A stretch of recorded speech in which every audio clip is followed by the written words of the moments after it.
Listen what's going on, people? Welcome to the next podcast. We are live, and as you can see, I kind of changed things up in celebration of that new You sure IP. the hell did change things up. Oh my goodness. Yo, in celebration of the new IP that has dropped from, Microsoft's first party, Rare Studios, we are gonna, look at the gold and the skeletons and the swords and everything going on with Sea of Thieves. Shout out to the chat. Yo, thank you for coming in, checking the show out live. You guys know we got a lot of stuff to talk about. A lot of it is based around this game, which has been the topic of a lot of opinions this week, and I really want to get into all that, but we got to start with the intros. Now, first off, I want to announce a new king on this panel. I am going to call him the king of hangout botting, and that is Dark Optimus! Hey, what's up, everyone? I just learned today that K-Mega, it gets really into his gameplay, and it scared me a little bit. I'm just saying. The otter is backed into a corner right now. I know. There's a puddle by his feet. I don't want to test the substance. I'm saying, dude, I'm about to bite some motherfuckers out on this bitch, dude. I'm telling you right now. No, but what's up, everyone? I'm glad to be here tonight. Get into these topics, get into some Sea of Thieves talk. It's gonna be fun.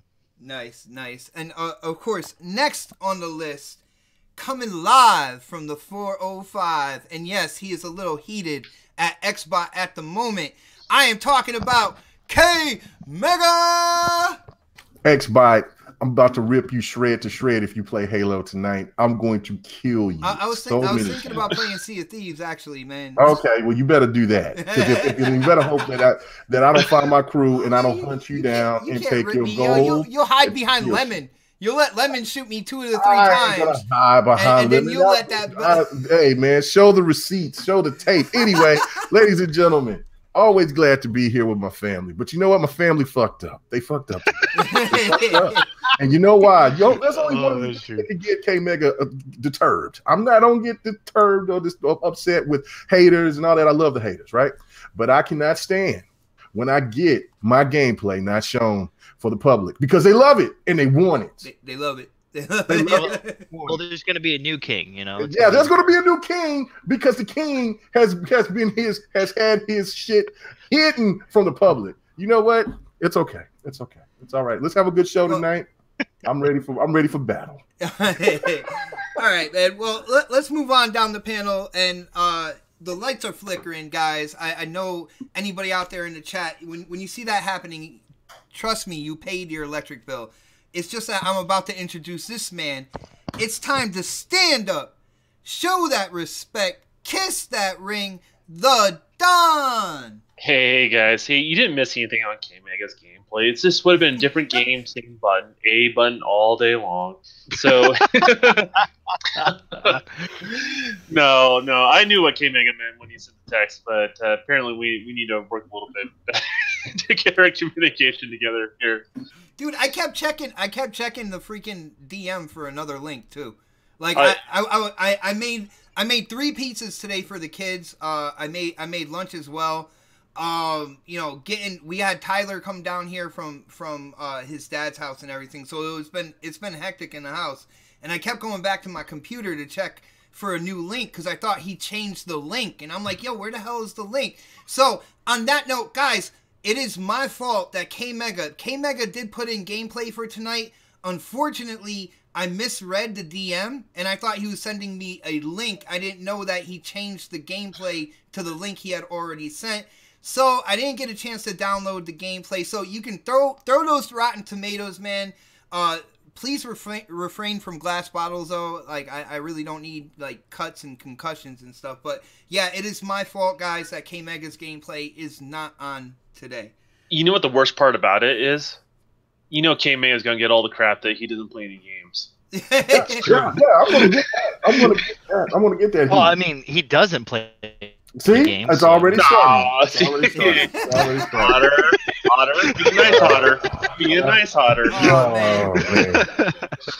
Oh, man. Well, guys, before we get into the topics, there's a couple people I want to shout out. Of course, a couple people, part of the Next Podcast family. As you can see, Predator is not here right now. He is letting some Coast Guards get him into trouble somewhere out there, and I hope we don't have to pay for any type of bail or anything like that by the time. Why does the Coast Guard have to help him out with shuffleboard? Shuffleboard. Dude, you know when it comes to military people grouping up, going out, man, things happen. Like, he might not be home for like 2-3 days. I'm just saying. That is true. So, huge shout out to Predator out there. Of course, O-Snaps at her job, peddling them cookies as usual. Huge shout out to O-Snaps. And of course, Newark, NJ, Windy City, Fooskies, and everybody who's a part of the Next Podcast family. Huge shout out to all of you guys. And of course, everybody out in the chat. Before I didn't put this in as the topics, but before we get into it, I got to shout out Vogel, supporter of the year. Vogel's Krieg, really cool guy. I play games with him a lot on Xbox, and he is one of those people that is in there on a live chat just on just about every show. He sent me this link about PUBG, and I want to see what you guys think about this. PUBG will be bringing an event mode, and I know the Quest actually talked about this Thursday, but an event mode to their game, kind of like what Fortnite is doing with their game as well. Now, in this event mode, first off, it's going to the PC and to the test servers first, but they already announced that the first mode will be an 8-player squad, and assault rifles will actually kind of like double in spawning. So you'll have twice the assault rifles out there on your map in this mode. Now, I want to ask you guys, and this is coming, like I said, I didn't even put this in the topics, but I know, Don, I know you play PUBG. What do you think about them adding this event mode where it's going to be kind of like these limited timed exclusive modes where they're going to do different things, like that 8-man is just a start? Do you think this is a good thing for PUBG? Do you think it's gonna do anything, change anything? What do you think this is meant to do, man? Usually those sort of modes keep people engaged with the game. I think a perfect example of it is Destiny. Destiny had certain days. At one time you did a particular task, went to a particular area, and you were able to get a particular weapon on Destiny 1. And it helps people just continue to stay engaged on that sort of thing. They do event modes on Halo.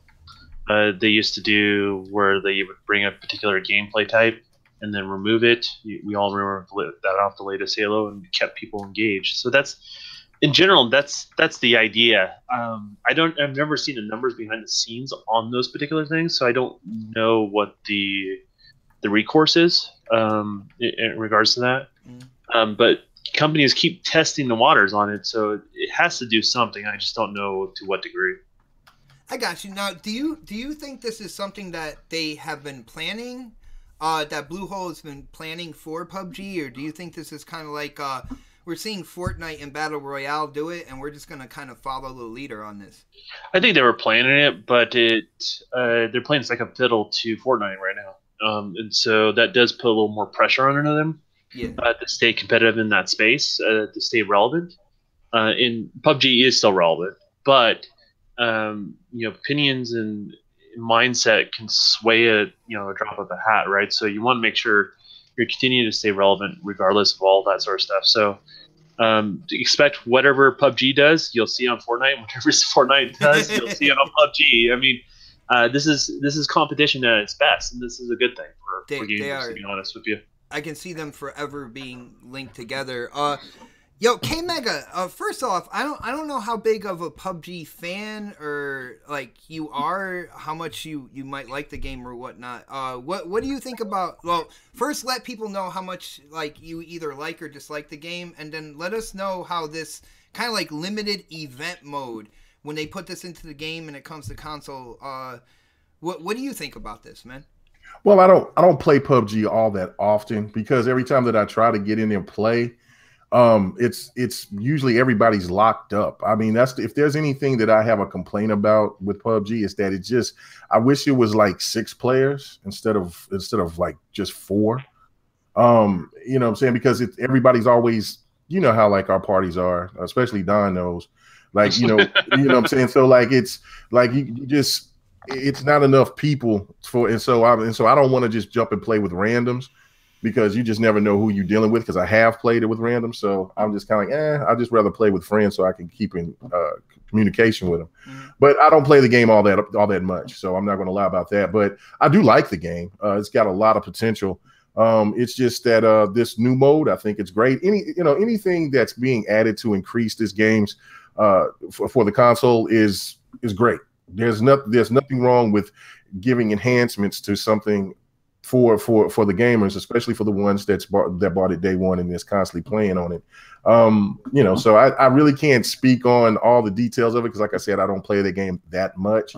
But I think it's a good look for them to just keep adding more stuff to the game to get it to get more people to be involved. I mean, we already got enough. It sold 5 million already. Dude, we already got a jacket for it. There's a jacket on Xbox now. We got a Letterman jacket.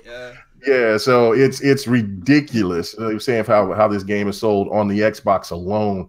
Now, when you're talking about PC, and then aren't they going to implement crossplay? Or is they already doing crossplay right now? I believe they want to implement like crossplay across the board. I think when they do it, they want to make sure it's on all the platforms that it. Do it like Fortnite, right? Yeah. And I think the only issue they're having right now, as with any crossplay event that with a game that will eventually be multi-plat, is Sony. That's the only kind of like hiccup that they're going through right now. I don't think Sony will allow it. No, well, they didn't do it. Well, they didn't do it with Fortnite, and I was glad that Microsoft called them out on it, because they were like, "Hey, look, it's not us, it's them. Epic wants to do it. We want to do it. Sony is the only ones that don't want to do it." So, maybe that could be a problem later down the line for when PUBG is considered to be going to the PlayStation 4, because that's probably one of the things that they really want to do. You know what I'm saying? Because people are going to, I think on the PlayStation, PUBG will do well, but it's not going to do as well as what Fortnite is going to do, because of the fact that it's free, and then it'll become free by the end of this year. So there'll be more PlayStation fans playing on Fortnite than there will be on PUBG, where you're playing probably $30 or $60 for that game. So, maybe Microsoft could pull a rabbit out of their hat and maybe try to keep it because of that factor. Who knows? Doubt it. But but anyway, back to the topic. I think that it's a good look for them, man. It's a good look for Blue Hole, and for them to keep adding more content. Now, Mega, I got first off, I got a real quick question. Have you played the Fortnite Battle Royale at all? No, I have. I all day told me to buy it. And I bought it, and then I went, and I was like, "Hey man, you and Dealer ready to play?" Oh man, we ain't playing that trash. Well, no, the Battle Royale part is the free part, not the Save the World. I really like the Save the World, the one that we put down $40 for. Yeah, well, yeah. And I spent the money for it, and I was like, okay. And then all day, and Dealer was like, it was mostly all day, that was like, hey man, the game is trash. I'm not playing that. I'm not playing that garbage anymore. And you told me to buy it. You told me this game was the shit, right? And so then, I never played it. I just got my money back, and I just never played it. So I was like, well, you can download the Battle Royale. It's kind of like a standalone. It's free. I'm not caring. I got PUBG, got State of Decay, and got Sea of Thieves right now. I'm good. All right, I'm really good. I want to hear what Dark has to say, but I have this question burning inside of me. And since you didn't really get into the Fortnite Battle Royale, I'm going to put this question out there to the entire panel. Now, and this is something I'm concerned about. See, with PUBG compared to Fortnite, I feel like they're two totally different, kind of like experiences in terms of one is really about survival. The other one's really more cartoony and over the top. I get concerned that if they play Follow the Leader when it comes to Fortnite, I don't want them to water down kind of like that, I guess you could say that ambiance, that immersion that is PUBG. Kind of like the essence of that game. I don't think they'll ever change that. No, you don't think so? No. I shouldn't be concerned whatsoever. That's like takes a radical turn to go that direction, right? The appeal of both games is the game mode, not necessarily the game mechanics. If that makes any sense. I mean, the game mechanics play into it, but that's what we're talking about an event mode. What if they start really going over the top in terms of these limited modes that really make it feel shallower than what people have gotten kind of like accustomed to in the game, man? No, I don't think that's going to happen. I really don't. I mean, there's going to be other game modes that are going to come, but it's not because of they're trying to be cut race. It has nothing to do with one another in that sense. I don't think there's any reason to be worried. All right. Well, okay. So we heard from TheDon. No reason to be worried. Dark. Please tell me you see what I'm saying. Is there at least some reason to concern that in the event mode they're gonna start coming out with like these over the top, crazy, wacky modes that kind of take away that essence of what PUBG is like down the line, man? No, I think they're more of a serious type of game. Blue Hole kind of has made PUBG more of a serious type of battle royale game, unlike Fortnite where it's more cartoony, it's more just do whatever you want kind of thing. And I think PUBG's more strategic, and there's just more involved in when you're doing PUBG, where you have to really kind of watch your back at all times. So and I feel like with Fortnite, like I don't really have that essence of like having to watch my back all the time. So it's like I'd rather have PUBG instead of Fortnite anyways. And I know Fortnite has those kind of like different event modes and stuff like that, and I've never really gotten into that kind of stuff, so it doesn't really. I don't think it's going to be a big. I got you, man. Now, before I move on, I want to say huge shout out to King Thrash in the chat and Smash Podcast as well. It's good to see you guys in the chat, kicking it with us live, as well as everybody else. We have the usual suspects, the hardcore Next Podcast supporters. If you guys can do me a solid, slap that thumbs up button, share this out on Twitter. Let's get a bunch of people in here. It's just concerning to me when it comes to this PUBG thing, because when they said about this 8-person mode and they said double the assault rifle, it's like that to me. There's no problem there. I'm thinking that's right in line. Who is breathing in the mic? Because it is killing me right now. That's that otter. Otter. It's not me, dude. It's not me. I think it's Pred, dude. Pred's in here. Oh, Pred's in here. Pred's in here. Yeah, I've been in here for like 5 minutes. Oh, that's why he's breathing heavy. He was trying to get his attention. Yeah. Hey, yeah, that's exactly what it was. I said what? Tired, man. We have that alien assassin himself, Predator. What is up, brother? You should have brought your gameplay because you had a chance to win this week. Oh, did I? Yeah. I tried, man. I couldn't get it uploaded for some reason. I brought it with me on my hard drive. Oh, that happened to you too? Bot just miraculously just couldn't do that for me either. No, it wasn't that. Like my hard drive, for some reason, when I put gameplay and I try to use my Surface to get the gameplay off the hard drive from the Xbox, it does not work. I can't view it at all. If I use my computer at home, it works fine. So I had everything here ready to go. I couldn't chop it up like I wanted to because I couldn't actually see what the fuck was going on. I got you. So, and that was another reason why I was I misinterpreted the DM, right? And I was waiting for a link because I was like, damn, now with Predator out, I don't want to have 2 people out. You know what I'm saying? So minus that gameplay as well. So K-Mega thought I was sabotaging the whole gameplay thing. It wasn't that at all. I know. You could have used any of my gameplay that I should have used. I should have won last week. Oh, man. I'm done with it now. Our podcast lasts forever. I'm over it now. I'm over it. Yo, Predator, what do you think about PUBG putting in this event mode? They said that the first mode that's going in for a limited time is going to be an 8-player team, double the assault rifles on spawn, and they're going to move on from there. They're going to be kind of like limited timed modes, and they're going to be putting it into the testing servers on PC first, and then when that's all stable, it's going to come out on PC and console. What do you think, man? I'll tell you what. I'll test it out on PC and let you know. But I mean, mean, I don't. Again, I haven't really played any games. I'm in training this week. If anybody didn't know that, I'm not home, so I haven't had. I didn't bring my Xbox with me or nothing, so I haven't had a chance to like really follow a lot of news this week. But um, doesn't Fortnite have a mode like this, or like where they do Yeah, these little events like this? yeah. They started the event mode when it comes to this whole battle royale thing, and I guess you could say Blue Hole has kind of followed up, did a little follow the leader. The Don said that this is going to go back and forth. That Fortnite Battle Royale and PUBG have kind of like cemented themselves as rivals, as competition, and they're just going to go back and forth when it comes to like these ideas and stuff. What do you think about that, man? I mean, competition's good. It's gonna push them, but I mean, I don't know, man. Like PUBG, was the original, and then Fortnite came in with their mode, and now they're taking. I would actually would. I hate to say this. God, I hate to say this. I would.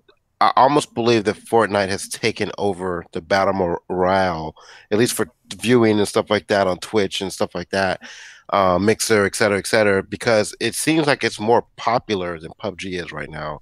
I just get that sense now. But so PUBG has to do something to remain relevant, and they can't even get the fucking Xbox game right. They've still been working on this game forever. So I can see why they would do this. I mean, like all the attention's going to Fortnite right now. I mean, correct me if I'm wrong. That's what it seems like anyway. Like I don't see a lot of people playing PUBG that much anymore. And I used to get on that thing every day and jump on with people. And now when I look on my list, it's either Sea of Thieves or or Fortnite. And I remember saying this. I said, wait till Sea of Thieves comes out, and even I'm sure we'll get on that subject later. But if we haven't touched it already, I apologize. But I wanted to see how the numbers would fluctuate with Fortnite and PUBG, because Sea of Thieves was going to be that next multiplayer game that people were playing and streaming all the time. So I think it's good for them to at least kind of recognize they need to do something more with their game, but they still have to fix the current game. And that's the issue. I heard this last update. It made things a lot better though. I haven't been in since they put in this last update, but I heard it performs a lot better. I mean, take that with a grain of salt. I'm not going to say it does because I didn't experience it yet. You know what I'm saying? And there's a lot of people out there that will try to like make everything sound a lot better than it actually is. They might be like just PUBG fans themselves, and they just want to, they want to keep that whole thing alive. But I'm hearing it's running better, and I know you haven't been able to play it yet, so you wouldn't know either, dude. No, and the thing is, like, this is what they do, man. It just seems like this is what happens. Like, they'll put a patch out, it fixes an issue, but it breaks another one. And then like when they put the patch next after that, it fixes that issue that was broken after the previous patch, but breaks something else. So it seems like every time they push a patch out, it's creating other issues. And like, I mean, the game's playable. I don't want people to be like, oh, this game sucks, et cetera, et cetera. But coming from the current PC build that I played before I left to come here and playing the Xbox build, it is night and day, and they need to get to that level. Even the fucking mobile version runs better than the goddamn Xbox version. I mean, like, and I know it's two different teams that are doing it. I think TacChin or some shit like that is doing the mobile version, but I mean, like, it runs better on the fucking phone. Yeah, now crazy. we've had this Xbox version since December, and we're still dealing with fucking rubber banding right now. I'm like, come on, dude, fix your shit. I got you. Well, I can honestly say, since I got the X and I've been playing it on the X, each update to me on the X has made it at least more stable.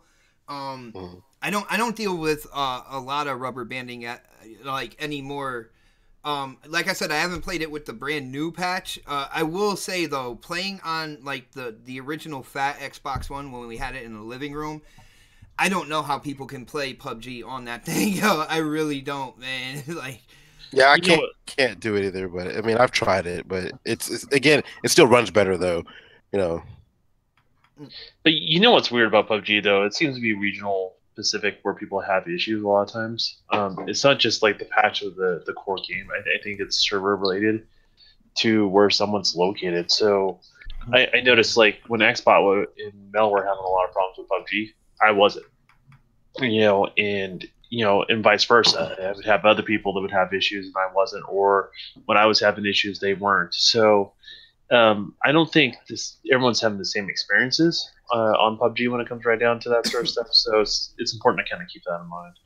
I got you. And King Thrash in the chat said, and this is a great point. PUBG is a game that is incomplete when you talk about the console version. And I'll leave it at that. Yeah, you're right. It's still in game preview. They're still patching it up. They're still working it out. And that is a great point because at the end of the day, when you look at Fortnite and their Battle Royale, it's a free-to-play.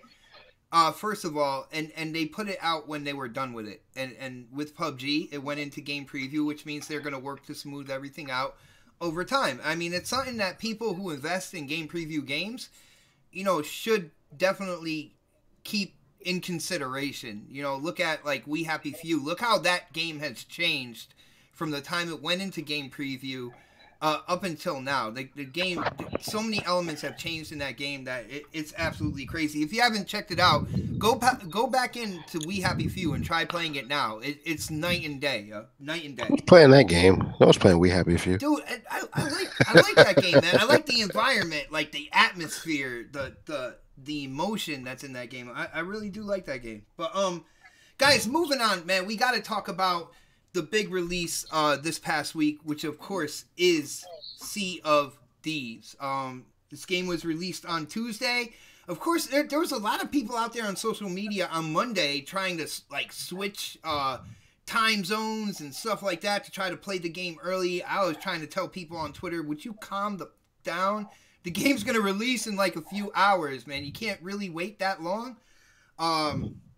I don't know, but let's go in just kind of like real vague, like give us your quick impressions of the game and whatnot, and then we're gonna go into detail on kind of like what each person on the panel thinks is good, thinks is bad, all that good stuff. So let's start with K Mega.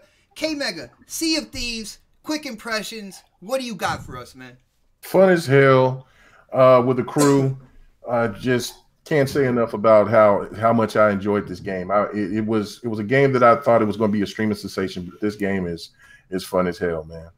Fun as hell. Love it. Yo, Dark, I know you shared some of your opinions on Quest Podcast, every Thursday night or whatnot, but why don't you kind of let people know your quick impressions of Sea of Thieves? Because I have a feeling me and you are going to go back and forth a little bit on this show tonight, man. Yeah, man. I mean, I don't know what to say about this game. I mean, just say how you feel. It's not for me. I'm just gonna say it's not for me. It's not something that I can get into. Are you saying it's trash? No, I'm not saying it's trash. I think it's definitely a beautiful looking game. It definitely runs great. Mega, I think he thinks it's just trash. Not something for me. You know what I'm it's saying? just not something for me, man. I'm sorry. I mean, if you guys, I respect everybody who likes it. I mean, I think everybody who likes it, having fun, that's awesome. But for me, it's just. You haven't even given us the answer. You're already backpedaling. He's saying hashtag this game's not for everyone. Yeah, it's not. It's not for everybody. It's not for me, for sure. What game is for everybody, man? Think about that. Oh boy. We got the Angry Otter has made an appearance. Yes. Go ahead, Otter. Go ahead. No, he's nope. We're moving on. We'll get into more detail about what he thinks. Right. Let's go to the Don here. Mr. No Pants Wearing when he games, the Don. What do you think about Sea of Thieves, man? Sea of Thieves is interesting. When they first showed it, I was excited, and then when they showed it again, I was like, "What the hell is this game?" And then I tried a very early version of the beta, and I'm like, I don't know about this thing. And I knew it was early, but I still I don't think this is, the magic back from Rare. And then right when I tried about the beta right before it came out again, because I took a hiatus on it, my opinion of it totally changed. I love the game. And I love it because it's different than really all the other type of games that I play.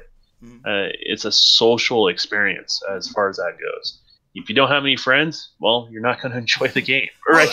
No. We will get into this, man. But so far, but I'm just saying, and then sometimes it's totally situational. Like certain people are not fun to play with. That's another thing. But at the end of the day, I enjoy it. I enjoy single player. I enjoy doing the 2-player, and I enjoy 4-player. But sometimes it just depends on the crew if it's going to be a fun situation or not. But I do enjoy it.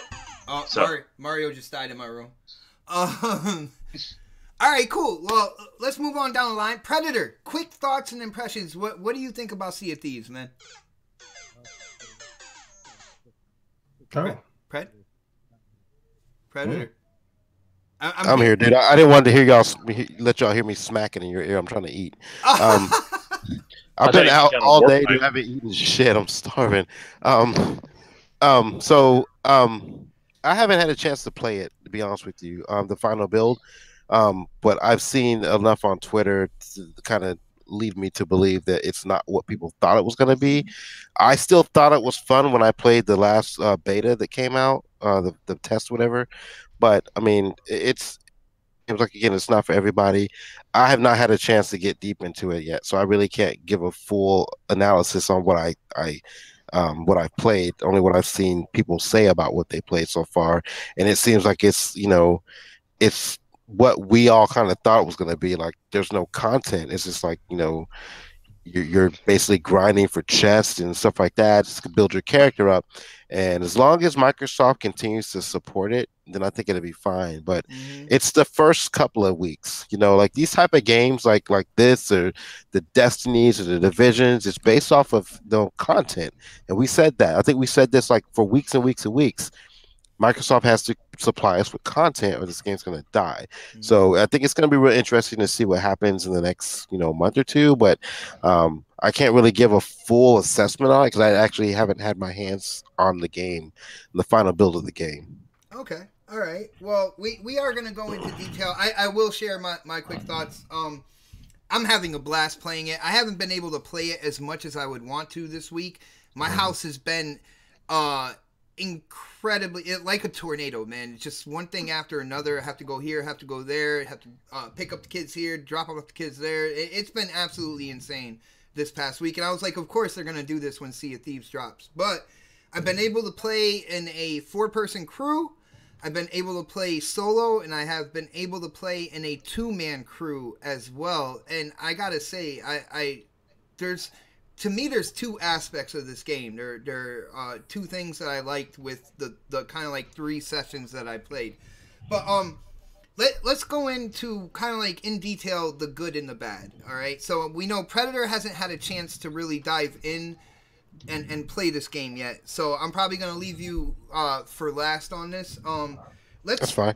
Let's go with the Don. Don, what are some really good points in this game, and what are some points in this game that might have let you down, or things that you think that they can do to improve, man? I mean, there's always room for improvement, and I think they do have a game plan. All right, well, hold on. Let me change up my wording here to kind of like the good and the bad. What are the good, and what were some things in the game that kind of made you like pull your head back and say, no, not that. Like, I haven't got to the not that thing, to be honest with you, yet. Okay. But I really have been purely just simply enjoying the game because it is a breath of fresh air. It is something totally different, and that's the thing, is everything is completely situational. So, I always try to make gaming in that game interesting. I mean, both me and K Mega and Blades were all playing a game together, and that was some of the wildest stuff we ever had. Where, basically I shot at a ship. Right, the ship chases us down. We're like, we're far enough ahead. Let's go grab the treasure at this island on real quick. And then K Mega and Blaze were hanging out on the ship, and all of a sudden the ship got too close to us, and so they decided to take off. And we were just going to find the treasure and hang out on the island until they can come back. All of a sudden, this storm came in. All of a sudden, started tearing apart our boat. K Mega got lost in the ocean. His compass is spinning around in circles. Like, we didn't know where the other ship was. We didn't know anything. Like, I'm just sitting there on the island, just getting soaking wet as a character, right? And just like I just hear about all this chaos. I hear because it's just it was just Blades and K Mega for the longest time trying to patch up the ship, steer it the right way, bail the water out, and just 2-man crew trying to keep this boat just afloat because we're going to lose all our treasure that was on there still.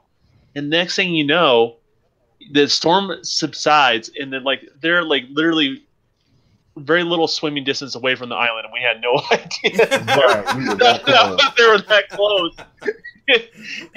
and all this chaos just happened just in this random situation. I mean, that's a situational thing that like you can't fabricate, right? Like me and K Mega can play again, and that will never ever happen again in those type of scenarios. And you always hear about these different scenarios like that. Like the other time I was playing, I'm like, oh cool, I'll just run to the first island. I only have like 45 minutes till I had to go to work. I'm just gonna go to the first island, go grab some treasure, and come back and cash it in, and get some of my cash up real quick. So I sailed to the island, one-man crew, go into there, grab the treasure, quickly come back. As I come back, I forget to put the boat anchor down in time, so my ship totally sinks when it hits the dock, right? But I go to cash in my treasure because it was no big deal. So I cash in my treasure, and next thing you know, I see this other boat roll up because my ship sank. He didn't see that I was there at that post, so he's just kind of rolling up like nobody's business. And I just basically mug him. I kill his chicken. I kill him. I go grab his loot off his boat and go cash it in. And like these are the type of experiences on average I'm having with the game that are just totally unique every single time. So there are boring parts where if you decide to play it boringly, you're going to have those experiences. But it depends on what choices you make is what you're going to get out of the game. So Don, we're talking to a lot of people about this game. You did one thing that I can say 99% of the people I talk to have done. When I ask them if the game is good or what did you think, they pull up an experience that they have had with their friends. And I got to tell you, each experience that I've heard so far has been unique to that situation. Like every story I've heard has been different so far. And it is cool to hear how like this game, for people who are playing it, they are coming together and they are creating these memories that seem to be fresh, like on top of their game memory list, man, which is awesome to me. And I actually have one of those as well with my son. I think what's unique though it's when you have those, it's with your friends and you have those sort of bonds kind of like happen in a game. They're unique. There are times I've played Gears of War and had something happen in the game, and one or two things that I still remember like clear as day that were just such good fun times. But the thing is, I'm having those sort of experiences more often with Sea of Thieves than any other game I've ever played. Because everything's procedurally generated, you never know where it's going to go. That is definitely true. Now, well, procedurally generated, I mean the storms, what your treasures are and all that sort of stuff, those quests and stuff like that. All that stuff is I love very procedurally generated. I love finding like a message in a bottle. I love finding a random like treasure map in a book or something like that, because it gives me cause to kind of like search through like the island that I'm on and really take in kind of like the atmosphere of the game. That's one of the things I really like to do. Well, and it only takes one rogue person in your crew, right? Which is usually the Don. Well, usually, changes the whole, outcome of what's going on. Mm-hmm. And so it only takes one situation like that all of a sudden you thought you were just going to go on a fetch quest and go get some treasure and come back, and then someone just shoots a cannon or jumps off because he sees a boat that's sunk or whatever it may be, and it totally changes everything. And so you never know when those moments are going to happen. And so, like, if people are getting bored with the game, like, my answer is find a different group of people to play with on that game, because that's part of the experience. Is you got to have the right crew, and sometimes some of the people you think are the most fun people can be some of the most boring when it comes to this game. So you just kind of have to continuously mix it up with the people you play with. But it's also not, I don't think, something you can play for like 9 hours and then. Dude, I played yesterday for damn near 9 hours with my son, man. but that's not everybody though. You know what I mean? Like I think when you go those long marathon sessions, I think that's when people get bored. My bad, people. I had to get a vape in there. I thought the Don was going to talk quicker than that. No, I intentionally stopped when I know you did. As soon as you heard me, right? Yeah, of course. Yeah. All right. Well, yo, Mega. Let me hear your kind of like your good and your bad. You know what I'm saying? The parts where your jaw dropped and the other parts where you kind of brought your head back and was like, oh, did they really do that with this game? Okay, well, the bad part is, for me, I'm not a person that likes to play the game solo.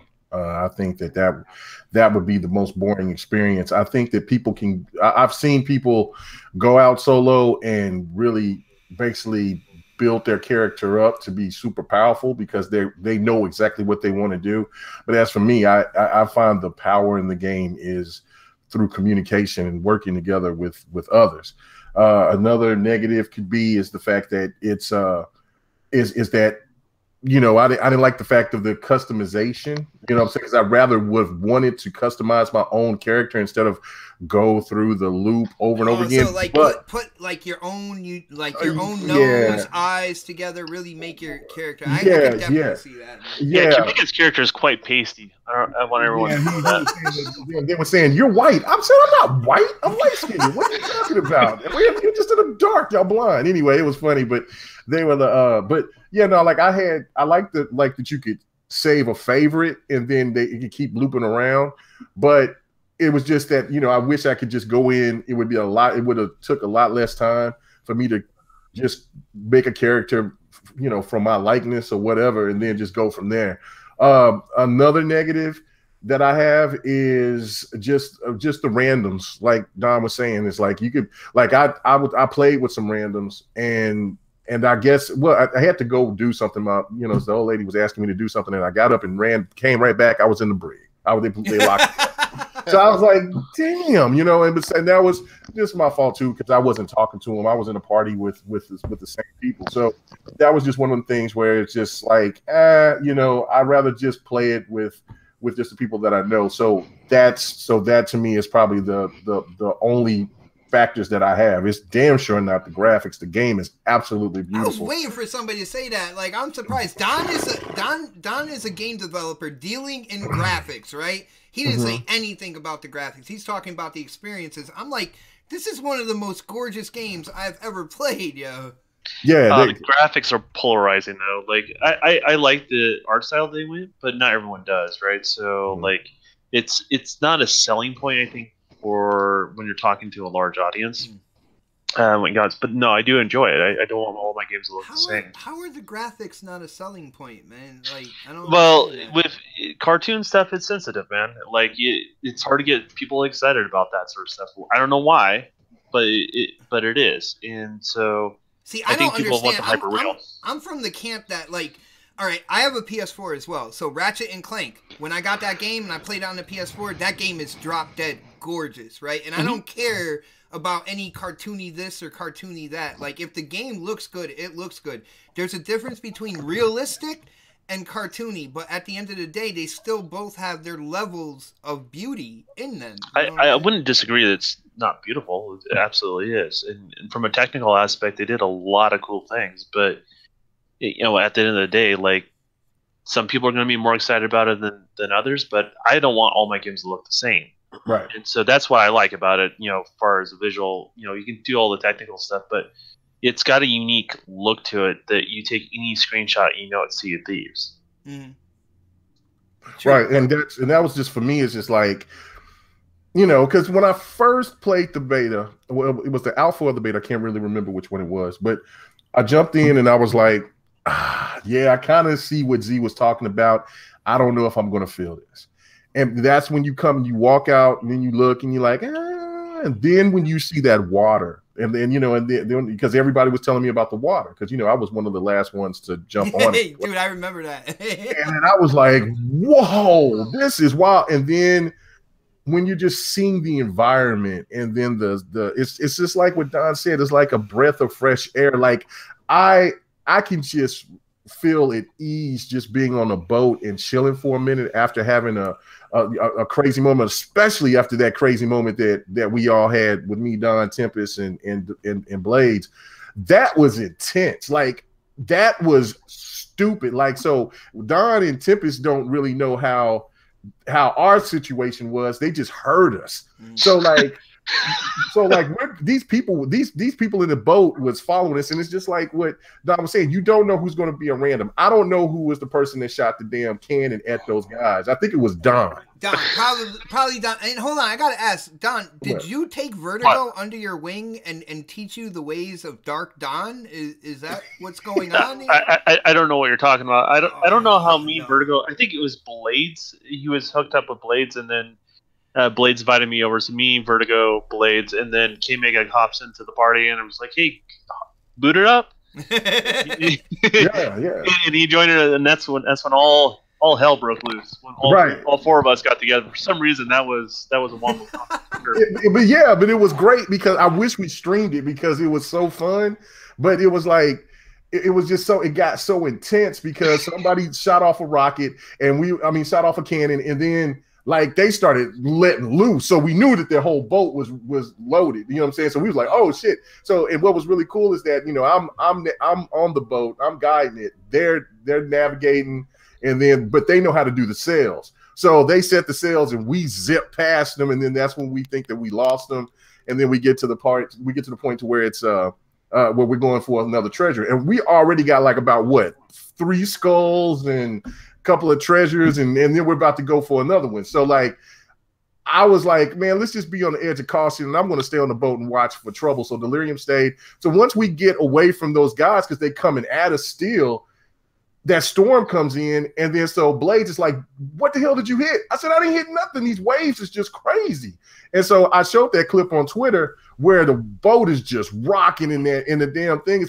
Well, the waves were crashing on the boat so hard that they were poking big ass holes in and again, with the graphics of the game, you see holes coming into the hole, and you're like, oh shit. So he's like, man, I need you. So I get off the boat. Boat is going straight down in the ocean and coming straight back up.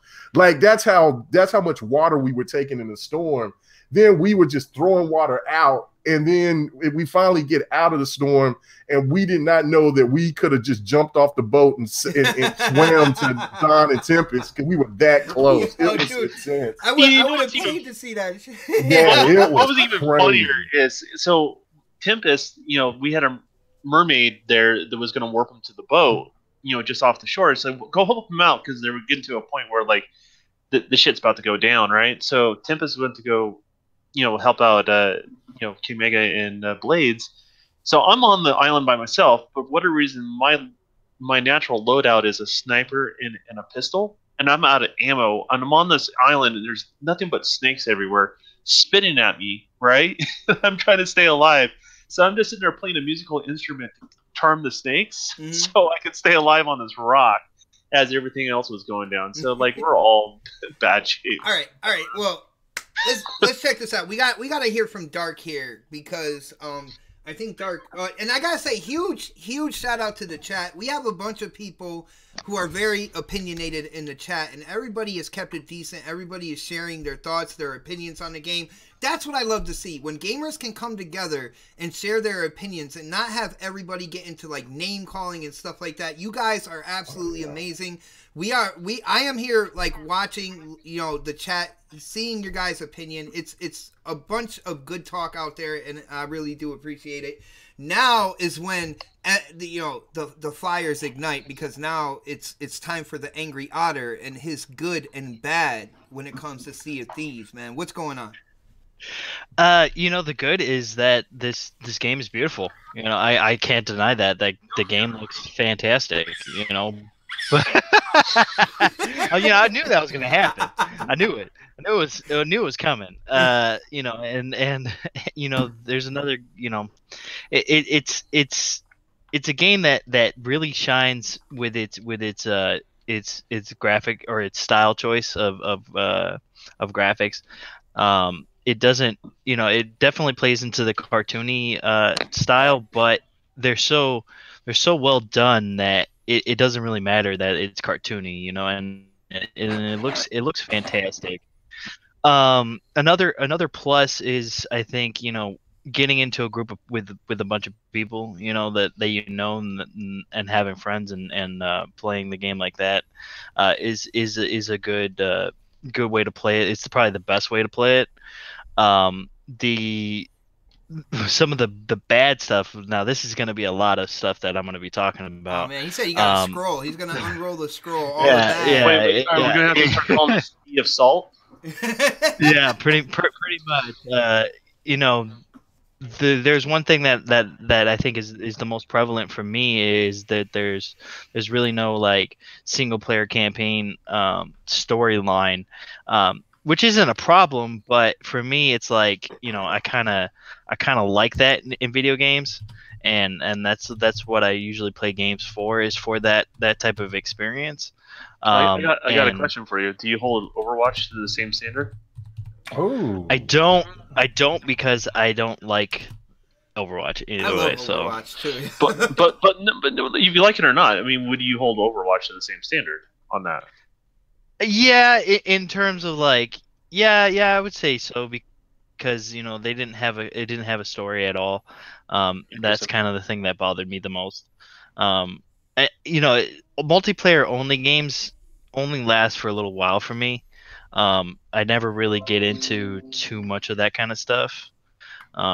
Only simply because I'm a story guy. I like to see stories played out and stuff like that. I mean, I can understand like you can make your own story with this game, with your friends and just kind of going around and you know, taking out ships and being a pirate and things like that. But for me, it's more, you know, I need something more grounded than that.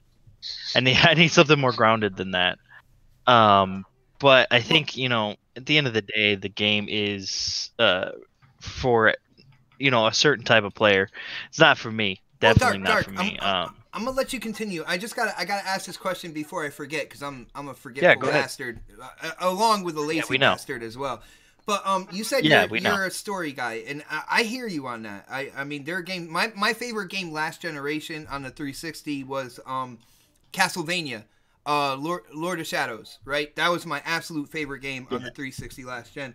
So, with you being a story guy and hearing Rare come out and Xbox come out and say exactly what the game was, that there's no real kind of like set, like single player experience type campaign type thing, were you excited about it before it released, or?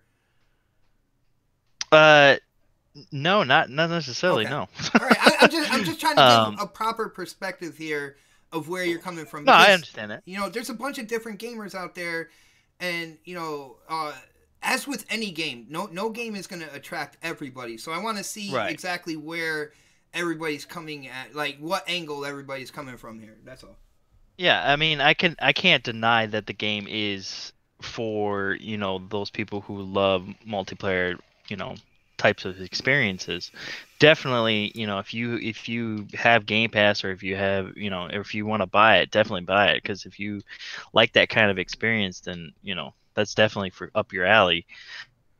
It's just, you know, I think for me, or a gamer like me, it wouldn't be plausible to go out and buy it. I would maybe try it in Game Pass, and if you like it, then you like it. But, you know, because you're only paying like what, $10, you know. And then $10 a month, you know, yeah, and you're not wasting a $60 on the game, which is great, because, you know, I hear you guys having all these experiences, kind of experiences, but am I botting? Well, you disappeared. You got sucked into the YouTube black hole for like 2 seconds. So. Oh, geez. Okay. It happens, man. But I think, you know, if I can't even remember what I was talking about. I can't even remember what I was saying. Well, it's all good, man. I get to kind of chime in on my good and bad, and I said I was going to leave Predator to the end. I'll be like, so when I go to Predator, I'm going to be like, so what do you think of what you saw? Good and bad. But as far as I'm concerned, guys, I feel I have a problem here. One of the things in Halo 5 in the multiplayer that kept me playing so much was the rec pack system. And you guys can say, like, people out there can say whatever they want. Everybody has different opinions. But for me, the stuff I see for customizing my boat, the stuff I see on the different weapons and the different clothing and stuff like that has me, it's driving me to do certain kind of like missions for the Order of Souls, because I want that sniper rifle that has the white skulls on it. It has me going like just craving that 70,000 gold coins to put that figurehead on my boat. Oh, it's not a boat anyway. It's a ship. I keep correcting everybody else. I gotta correct myself too. Like that stuff right there drives me to complete missions. And I'm not getting bored of it. I know a lot of people out there say they are. I don't get bored of it. I think the game is absolutely gorgeous. I love when I'm out on one of those voyages, and I come across, like I said, a message in a bottle, which leads to a treasure map, or I check out this book that's by these skeletons that seem like they were a couple, and there's a map in there that I can go and I can get something for, and it's just, to me, the whole environment, I get immersed in this game. Mm-hmm. I like playing single player because I feel like there's a certain intensity when it's just you on a small boat and you're looking out for those galleons and stuff like that, because you know you're completely outnumbered, you're completely outgunned. If you have more than like 3 treasures on your ship, you're shaking in your boots and you're just trying to get to the outpost. And there's a certain amount of intensity there that I really like playing with. Like I like playing single player. Playing duo was really cool with my son. We got things done quicker. But we also got rammed by a galleon, by one of those big ships. We got rammed. Our small ship was sunk. I was in the middle of the ocean. I started getting bit by sharks. I was looking for my son in the ocean. It got crazy, and that was just the 2-player game.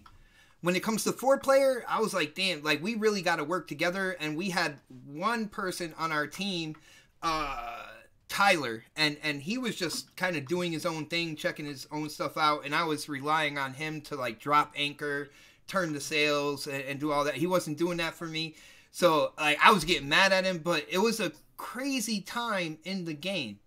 All in all, I really liked the start of this game, and I know they're going to support it more and more, because, you know, at the end of the day, everybody's talking about this game has no content. If you don't like grinding, if you don't like hunting for treasure and stuff like that, this game's not for you, I guess. But I don't see any of these people that talk about, like, I don't want to talk about lack of content in this game until I hit legendary status. All right, because I don't know what happens with that stranger at the pub. I don't know what kind of doors are going to be open. There's something at the beginning of this game called Athena's Treasure. And it's at the very beginning of this game. And they talk about kind of like your path to becoming a legendary pirate. And at the end, this symbol lights up and it says Athena's Treasure awaits you. And I think that you go for that when you become a legend. So I don't want to say that there's a lack of content in this game just because I haven't hit that legendary status yet to see what is on the other side of that door. But otherwise, I'm having fun right now. Are they kind of like missions, go for this, go for that? Yeah. But within all that, I feel like you can have your own experience. You can create your own story. You have unexpected, unpredicted things happen to you all the time. And I have a feeling that will drive this game. Even with the content that they put in, I feel like they have a good backbone here for a game, and I'm enjoying it. I don't know. You know what's interesting? Sorry. Go ahead. No, you know, every game's got their own gameplay loops. Like, you do this, do this, do this, and do this, and repeat, right? And, you know, that's the thing important for people to kind of realize if they don't like the game. You know, they play with several different friends, they put the time in, and it just doesn't resonate with them. Mm-hmm. You know, it's no different than any other game when someone else doesn't resonate with them, because it is the gameplay loop, and if those mechanics don't grab you, they don't grab you. And I think people just need to understand that just because you don't like it, it's you know, like, for example, Dealer gave a really good review. Like, it was a negative review on Sea of Thieves and his take on it. Yeah. But but I supported his review because he didn't just go around and say it's trash. He explained, he broke down what he likes in a game. This game does not have those things, and why he didn't enjoy it. And he articulated himself well, and I appreciate any sort of opinion, now, Don, good or bad. Here's the funny thing. This is the funny thing when it comes to this game. I watched Dealer's review as well, and he made a lot of valid points when it came to this game. At the end of it all, like when you're thinking of like a number score, you heard everything I said about the game, but me and him kind of came to that same basic term. Like there's people out there saying 6.7 or 7. 7 is the general score that I'm thinking right now in terms of a review score for this game. And I feel like, you know, a lot of people hit that dead on. And I feel like as the game matures over time, it could possibly get a better score for getting more content in there. I feel 7 is spot on with this. Well, that's why I don't really care about reviews or scores or even listen to other people's reviews, because if I know that I like the game, I like it. You know, I give two shits about what anybody else thinks, and that's no disrespect to Dealer or for Next Gen or whoever else that likes it or loves it or hate it. The thing with me is that I play a game, and then I know after a few hours to a few minutes if it's just that bad of a game from already, you know what I'm saying? I always got to give a game more than a few minutes, but you kind of get an indication if the game is not going to be for you, right? So it's like, to me, when people say there's no content, I guess people haven't played certain games, like they didn't play Smite or Neverwinter, Warframe. Those games started off, you know, Warframe doesn't look nothing like what it did when it first came out. You know, that game is what people expect Destiny to be, as great as that game is, and that's a free to play. You know, you say Mega, is Warframe? I know Warframe, Neverwinter. Those are all free to play titles, right? Right, those are free to play titles. Also, you also got games that, you know, like you said, look at Overwatch. Overwatch was repetitive as hell, but the game had a lot of people just playing. I mean, you keep saying repetitiveness. It's the same thing in Overwatch. You play with those few characters, then you go and, well, it was quite a few characters, but you still do the same thing. There wasn't that many levels, you know, and then the game it's gotten to the point to where it's at now. And you go like, you look at another game like what's that online game? I have it, Morrowind, the online Elder Scrolls Online. Right. That game was cool, but it wasn't nothing like what it is now. I mean, they got some new content that's coming out that's going to make that game even look bigger and better. And then with this game, you pay $60, but you don't have to pay for anything else in the game. Everything that's going to be added to the game is for free. So I'm looking at it so I'm not understanding about, you know, go back to World of Warcraft, how that started off and how this game looks now. This is exactly what Sea of Thieves is. It's in that genre. It is an online open world game that will progress over time. Now, the only thing that I would say to those that have a problem with the content now is that if they do what the Division did, where because I know Life's Division. I beat everything in that game in a week, because I was off work at that time, and I love that game, and I just like, oh, I want more. And so I was like, okay, where's the DLC? Well, they took forever to bring the DLC. It took months. And by that time, they had Killer Instinct, they had Quantum Break, they had other games that came out at that same time, and then you kind of forgot about it. Then when they finally came with the DLC, you're kind of like, I'm on to the next thing right now. So they have to be they have to be an understanding of, like, with these games, that they have to have some content coming within a month or so. Then, you know what I'm saying? Because if people haven't already got to the legendary status yet, then that tells you that game still has a lot more content than what people are suggesting. Now check this out. First off, Charles Quentin in the chat, he asked if we had the same energy for Street Fighter V, Destiny, and No Man's Sky. I want to let Charles know that I actually own Destiny 2 and No Man's Sky, and me and my wife were a couple of people out there on YouTube who were saying we actually do like the game when it comes to the exploration and everything like that. Now, the thing about No Man's Sky was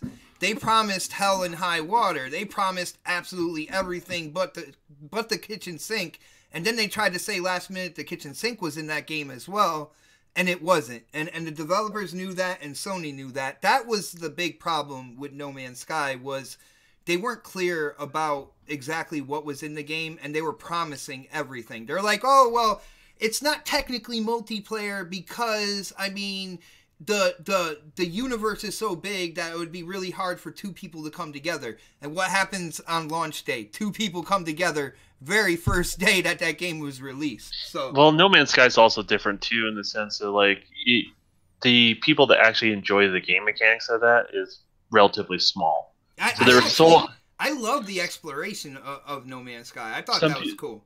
Some people like it, and I'm not trying to trash on those who do, but like the percentage of people that actually like the gameplay mechanics is relatively a smaller audience than people that are liking the game mechanics of Sea of Thieves, right? The same people that are usually complaining. We were joking around about this earlier. Some people that I hear complaining online, as soon as I go on my Xbox and I go to see who I can go play games with, all of a sudden I see is the same people who are complaining about Sea of Thieves just put 4 or 5 hours in that night, right? So like they're not comparable. They're just a different type of game. I don't see why people are drawing those sort of conclusions. They're just not. Hey Don, can you do me a favor? Just to let people know, Don is an independent game developer. All right, he works in the graphic side of game development. Don, what is the typical cycle of development for a game? How long does a game usually take to get developed for? 3 years. 3 years. 3 years at a minimum, and usually 4. All right, so 3 to 4 big years. Ambitious title. Thumbs. 4 years to make this game. Microsoft getting finessed. It's not necessarily getting finessed. I do hear what you're saying in a certain term, but it does take 3 to 4 years to make a game anyway. You see what I'm saying? Well, I've also seen other misinformation. It's like, oh, they used Unreal Engine, and so therefore everything they needed was handed to them that was in the engine. I'm like, no, they had to create the whole entire procedural generated ocean. That's not that. I can't use that in Unreal. Like I would have to call up Rare. They don't have that ocean in Unreal, man. Yeah, I have to call up Rare and say, hey guys, can I get the blueprints for that? You know, like literally, and that's what they're called in Unreal. So like I could get that code if they're willing to share or something like that. But the harsh reality is it's not that everything they've done, the procedural generated wind, the ocean, how it interacts, and the procedural generated cloud system, the way all the missions play out. They had to create a bunch of stuff from the ground up, and I don't think people realize that. And so that's also another part of it. Like they did generate a lot of stuff that just doesn't exist in the industry today, regardless if you find it fun or not. There are new things. They're not just copying and pasting stuff that already exists in the industry. So, and it's a unique. There's a reason why it's a unique experience, is because of those procedural generated things. Yeah, it's a unique game, and that's for sure. And that goes to the point of where people are saying, well, Xbox needs to bring something different to the table. Sea of Thieves is very original, but of course, it's, you know, people still complain about it. And like and this is the thing for me that I don't understand. I'm on Twitter when I have my little breaks in between work or whatever, and I get on Twitter and listen to people. They're talking bad about a particular game all day. Like, I mean, bruh, you know what I'm saying? I'm like, look, I got better things to do than to talk negative about another game that maybe other people would like, or try to convince them that game is terrible. That's too much effort. You know, I mean, look, I don't know about you, but I mean, I'd rather be, if I got that much type of free time, I'd rather be playing the game, or, you know, doing the pants off, dance off, doing something else other than just playing, you know what I'm saying, complaining about some shit that I don't like.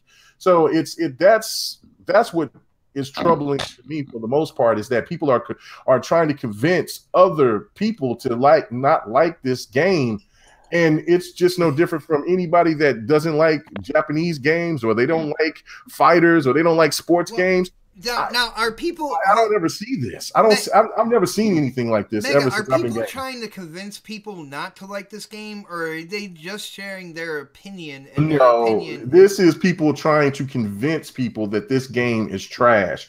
You also got the other end too. You got other people that are trying to get people to force them to believe that it's a good game as well, right? Well, yeah, because when people get into defense mode by saying, "Look, this game," and that's where it comes into this situation where that's why I can't. Yeah, it's just strange. Like I've look for instance, like people, of course, the hate that I get, right? Like K Mega will defend it because it's an Xbox game. You said the hate that you get, and Mario just died. Yeah, thank you. Yeah, for real. And so they'll say some wild shit, basically like, yeah, if it was on PlayStation, you would hate it. No, I talked so much about Noni Coney and how I'm going to get it Monday, right? And so and then like Ratchet and Clank, how beautiful that game looks on the 4. Like I'm like, what are you talking about? How is it that you can talk bad about Sea of Thieves being a cartoon and you guys play Persona? That sells shade. That shit looked like a cartoon. I'm not getting it. I'm not understanding why people are talking about they don't want cartoon games, but then they want to show and talk about anime and they want to have little animated pictures. That shit is crazy to me. So wouldn't it be nice, Kimmy, that people just share their experiences? Like, that's what it used to be. It used to be like, hey, I enjoyed this game or I didn't, and here's reasons why. Versus trying to convince people they have the same thought process. Like literally, like I hate to call it this, but it's almost like cult-like type behavior where you're forcing someone, and then when someone actually genuinely likes something, right? They're like, oh, they're just one of those guys that just likes it. And they're just damaging control. No, they generally liked it. You can listen to what they said. They liked it, and if they disliked it, they disliked it. Like that's fine. Like all I ask is if anybody, like, and this really goes with any game, is give it a shot. Yeah, if you don't like it, then you don't like it. There's nothing wrong with you not liking the game. I'm not mad at Otter because he don't like the game, or I was thinking about kicking him off the panel. Actually, oh man, come on! No. Everybody's entitled to their opinion. We'll put them in the break, you guys. Right? Like I love Japanese games, right? Not every Japanese game, but I love Japanese games, right? So for me, that sounds kind of odd to some PlayStation fans or Nintendo fans because they're like, "Oh, you anomaly." The Xbox fans don't like Japanese games. Bullshit. Yes, they do. But you know what I'm saying? They like what they like, and nobody's trying to deter you from not liking what you like. Like for everybody, like like God of War. You guys know how I feel about this new God of War, and now hearing the information about what I heard about it being kind of like a Dark Souls / The Last of Us. Send that shit to Hades anyway. But you know what I'm saying? But everybody else that's excited about it, go support that game. I want that game to do well. Mega, but I'm not going to buy it. Mega, I'm excited like by the next God of War, and I think there's the reason why is, me, I haven't been through all the God of Wars. I played God of War 3 Remastered. I really like that game though. I like the kind of like jumping in and creating my combos and stuff like that. Yeah. But I haven't cemented myself in the old school God of War yet. So I think, like, when it comes to that title, I'm not as attached to the old God of Wars. That I might be a little more open to that kind of like new look and the new feel of it. The look does not bother me. The jump button, the lack of the jump button don't bother me. Like I said, if I love Rise and then I'm seeing how this looks Rise-ish, how can I not like what God of War looks like? That has nothing to do with it. It's what they're taking away from what I enjoyed. Yeah, but you played all the other God of Wars, though. I played them all. Yeah, and I loved them. Yeah, so but it is what it is. But anyway, look, man, just pump the brakes. If you don't like Sea of Thieves, you just don't like it. But this unnecessary hate for this game is only slated because of fanboy shit. That's all this is. This is fanboy hate. That's got nothing to do with, because anybody else that don't like it, they just say what they got to say and then they're moving on to the next game that they do enjoy. Nice. Now we got to get like I said before, Pred, he didn't get a chance to play the game yet. So I guess we'll be asking just kind of like your general from what you've seen. What do you think you're gonna get into in Sea of Thieves, and what do you think you might be a negative for you in this game, Pred? Well, I've been in the process of Sea of Thieves since the beginning. So I mean, like, just because I haven't played the final build of the game doesn't mean I can't have an opinion on how shitty or how not shitty this game is. Have you played the game with snakes though? I have not played it with snakes. I have not played the final build, and I've admitted that twice already now.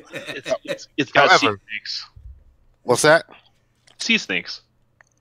Well, I haven't played the Kraken, sea snakes. None. They're cobras. They're cobras, man.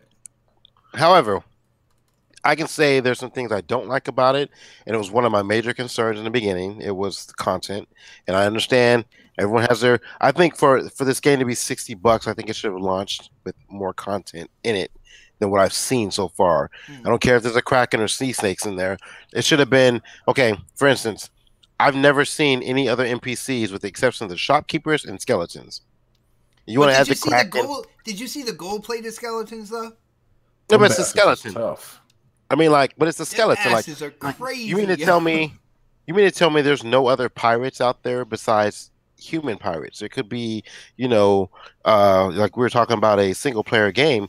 There could be single player pirates out there, not single player, but like NPC pirates out there. They're actually flesh, not just skeletons or other ghosts. Are you talking like AI doing their own thing? Yes, like just out there, maybe it's attacking you. So because some people can go through that game. It's like The Division. When it first came out, people would go in the dark zone. They wouldn't shoot each other. They would get their loot and get the fuck out. So you need something in there to kind of like, and I can't think of the word I'm thinking of right now, but like something thrown in the mix to kind of cause chaos. I can only play one game at a time. Like, I'm sorry, you can't invite me to every game. No, I mean, like, add a huge, that is chaos, by the way. Fucking 10-member NPC ship, a huge ship that attacks you. So you're saying you would rather have the game have a Dawn, is what you're saying? There you go, the Dawn. Like, I mean, like something like other than just us attacking other live players, there could be an NPC ship out there, like another galleon or something like that, that attacks us. That's really difficult. Like we have to actually do sea battles against NPCs versus ourselves. Where they're having because other than having pirates, skeletons shoot at you from and the Kraken. That's basically all the NPC action you get. And sea snakes. But that's my that was one of my major concerns watching videos and stuff. I need to see what's coming. Like I think they need to give us a roadmap, and and I think one of the biggest bad things, the biggest fouls of this game so far are the reviews. And like y'all were saying earlier, like people are trashing the game. Some people haven't played it. Play the game and make that decision before you start making comments on how shitty the game is just because it's an Xbox exclusive. People were dropping review scores on Metacritic that hadn't even played the game. Like they're just giving it 0 straight from the bat. Hold on, what I'm saying? They didn't even play. Oh, you're talking like the user scores? Yeah, the user. That happens all the freaking. That's why I don't pay attention to that bullshit. And I don't pay attention to it either. But honestly, I think what's the Metacritic score now? 71, maybe. Yeah, it's actually about where I would expect it to be really honest with you, man. When I seen it, somebody was showing it to me. It was like a 56, but it was only like 4. It was like four reviews in, and I was laughing. I'm like, really? And I'm like, it probably was one of them that was giving it those. That's why I don't pay attention to that shit. Keep going, Fred. My bad. Well, no, Pred, I do want to touch on the fact that when it comes to more NPCs, a bigger variety, like sirens on, like they have a bunch of rocks in the middle of the ocean and stuff like that. If you had sirens on there that somehow can put, your pirate in a trance to kind of like lean your boat towards it, or I can definitely see that there a bigger variety than just your skeleton with a sword, skeleton with a gun, gold-plated skeleton, black skeleton with blue eyes. Like a giant crab or something, or Oh, you saw that on Twitter too. Yeah. Like I mean, that's like like something like that. That could be a hint, man. That could be a hint on content coming down the way. By the way, you know what I'm saying? Yeah. I think the game's going to be okay going forward. Just like initially, like if we don't have like a roadmap and they don't show us something like within the next couple of weeks, like this golden banana thing is not going to keep people occupied very long.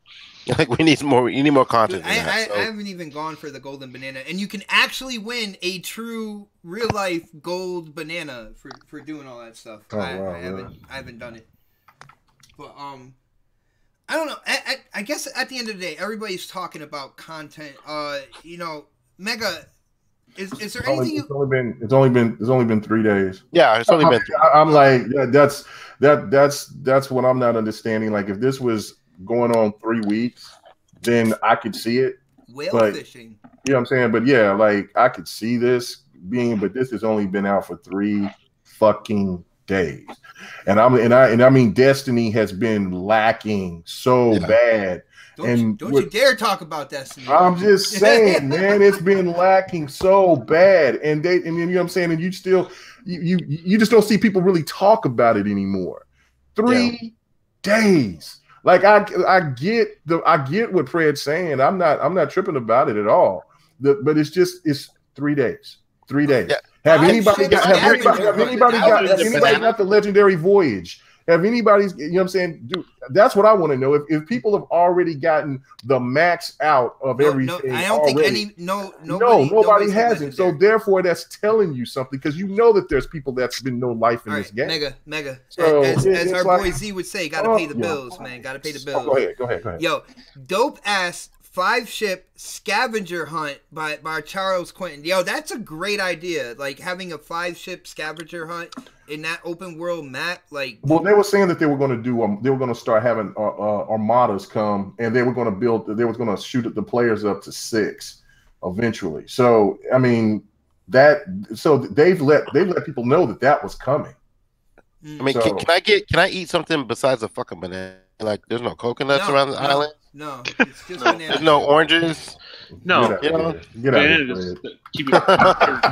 I can't co-sign that one, Fred. So I'm walking around deep throating a banana. I'm sorry, I watched some other food in my life. I mean, that's pretty much what you're doing, I guess. But I think also, like what Fred was saying, that they had that kind of like, I thought that was really cool with like maybe some bots, kind of like how Titanfall used to do it.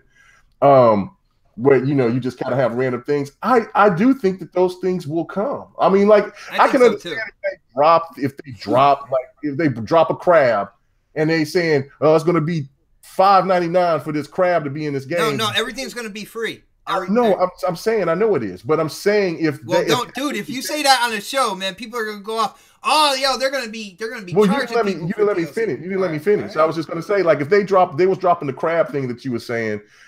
Or what Fred was saying, and then it's going to be $5.99 to have that extra content on there. Then everybody has a right to bitch, because look, I paid $60 and you've been just giving me what people saying that's a lack of content. Then I see that, but it's all free, it's all coming, and so look, as long as you're playing the game is going to be supported.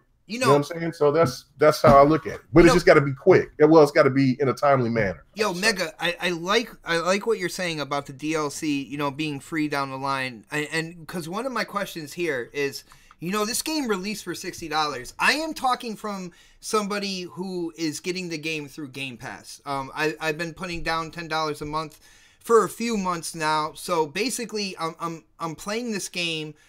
And I've already kind of put that $10 a month into my budget in terms of bills and stuff like that. So I didn't pay the $60 for this game. So I'm going to open this up to the entire panel. You guys just chime in with your thoughts. Is this, as it is on release, right? Is this a $60 title for Xbox? Absolutely not. Now, Dark, why do you say that, man? Because it's just, there's not, as of right now, there's not enough content to really warrant it to be a $60 title.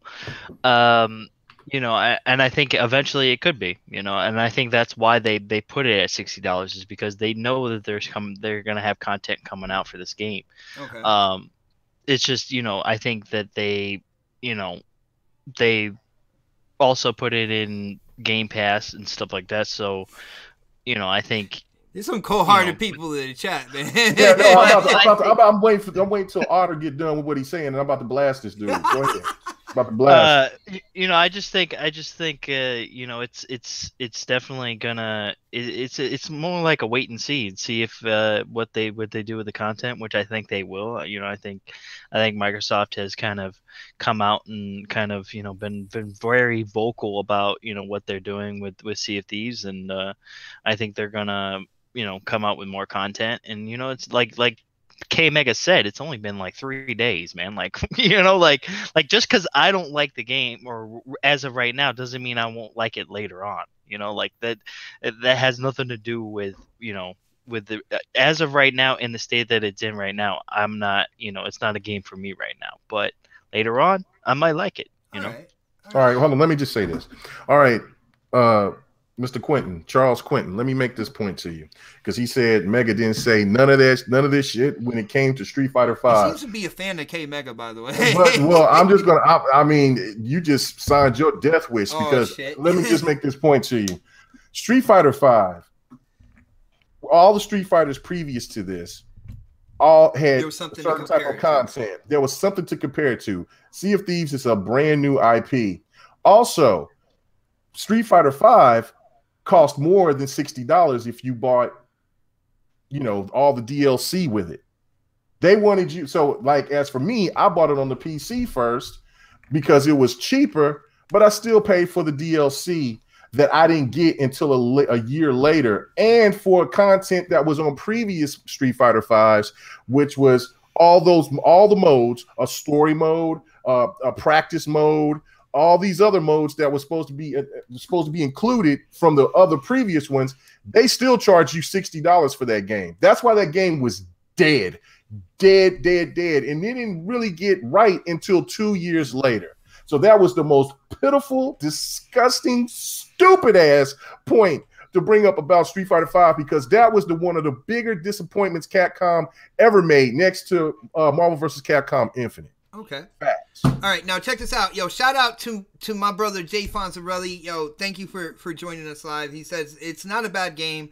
There is some fun to be had, and I get people are having, you know, loads of fun with friends with this game. He says, but it does feel unfinished in my opinion. Now, Fonz, with me being a Game Pass player, all right, me not putting down the $60, but already having that $10 put away each month in my budget for Game Pass, that makes it look very promising for me. All right, because like I'm in this game now and I'm grinding, I'm building up my pirate. I'm getting the customized kind of like the visual customization that I want, and eventually I will be a legendary pirate. And any content that comes on down the line, you know, I'm only paying $10 a month for over 160 games, and this game being one of them that I am going to invest time in. Now, with me, in that type of framework right there, I feel like this game is going to be a huge hit. For people... Oh, man. My sister's calling me. For people who invested in Game Pass, yeah, that was my sister. was that from The Exorcist? Yeah, yeah.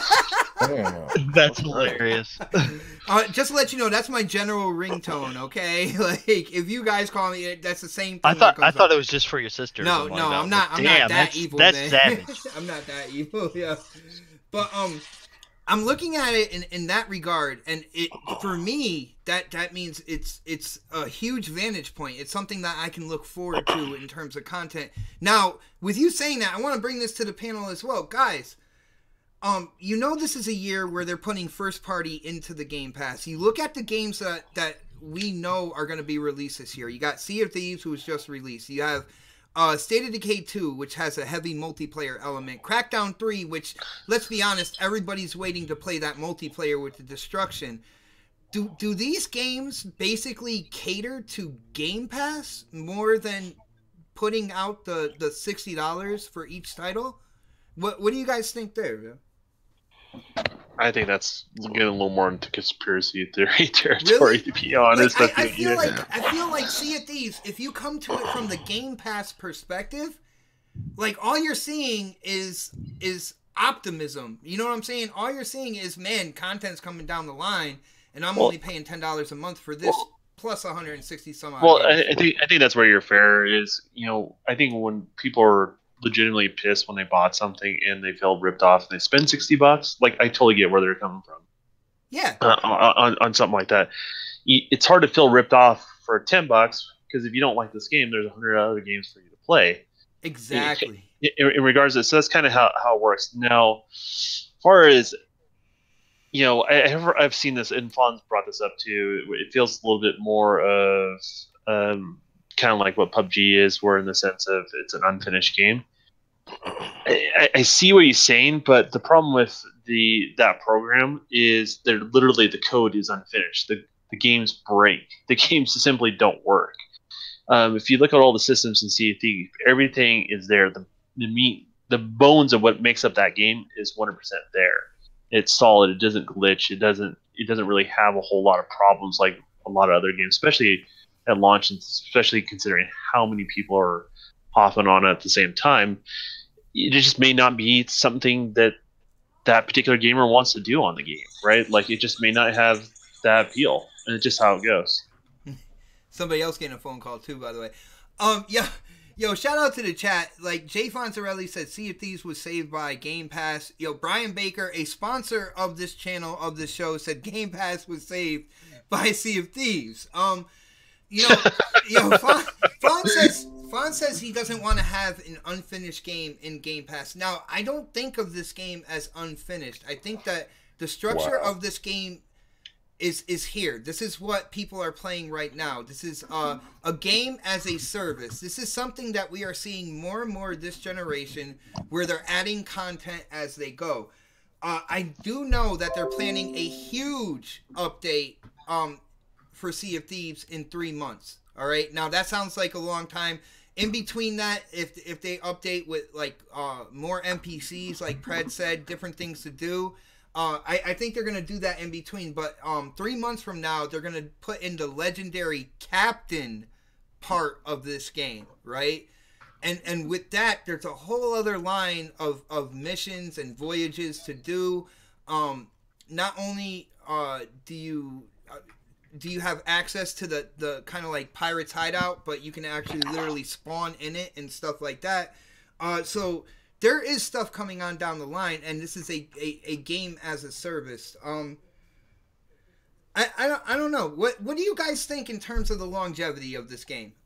Like, do you guys think that this game is going to withstand kind of like this first wave of people saying that there's no content? Do you think Rare is going to bring, that Rare is listening to the gamers and is going to bring out content in a like timely fashion, or do you think it's going to come out like 3 months from now?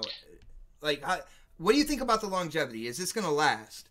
I think the game's definitely going to last. I don't think it's the longevity. I mean, here's the thing: it's like, for every person, and this is what Game Pass brings to it, right? So for every person that plays it, tries it, doesn't like it, and moves on, there's going to be another person that's going to pick up Game Pass and give it a shot. Yeah. Or, and so it continues to keep the game relevant. And what also keeps it relevant, and it's a catch-22, is the other people are enjoying it, bringing in people. So you got to have people that are the naysayers. Like, I know you do a podcast with Next Gen and stuff like that, and I know he's not too keen on it. Like, I've seen the tweets and stuff like that.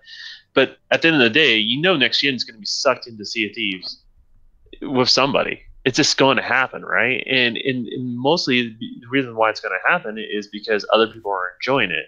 They're on his friends list. So it's those sort of situations that's going to continue to keep the game relevant in regards to that. And as long as the social aspects there's proven numbers that anything that's social-wise in gaming does have longer legs, much longer legs. That is true. And Don, I gotta pay the bills here. Our boy Charles, who has been on fire in the chat today, he thinks Rare is not gonna make it to 2019. Like, the development team themselves is gonna go under. That would be kind of strange, because I'm sure they have another game maybe coming out in the next year or two. Bill can cancel that. I think Rare. It's close. Pretty.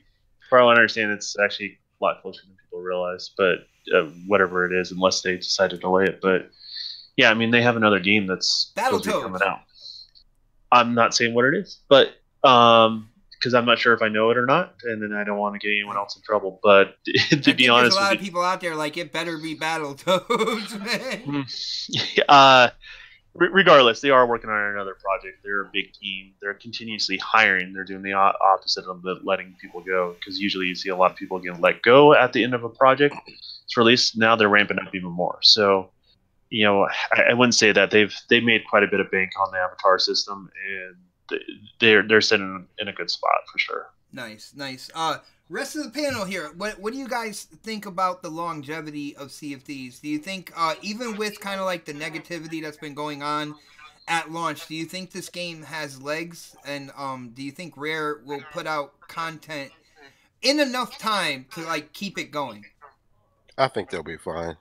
You think they'll be fine? I mean, you got games like Rainbow Six and Ghost Recon hanging around after like 2 or 3 years. I think there's going to be enough content put in this game over the next year. I mean, people still play Minecraft, you know, I and, love and this Minecraft, game, man. Chill. this game was built.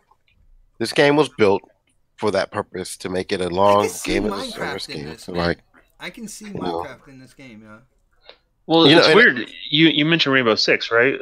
I mean that's 2 years old. Like I swear it only came out like 4 months ago, and that's 'cause what they keep adding content to it, you know. exactly. So it keeps it continuously relevant. So you don't even think how old that game really is. The same with Halo. You know, it's hard to believe it's been over 2 years with Halo as well. I think it came around the same time as Rainbow, or same year, I should say. So it's the same story there.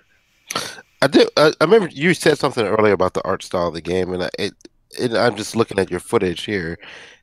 Did anyone see my footage of Fable Legends a couple of, I guess maybe a month ago? Yeah.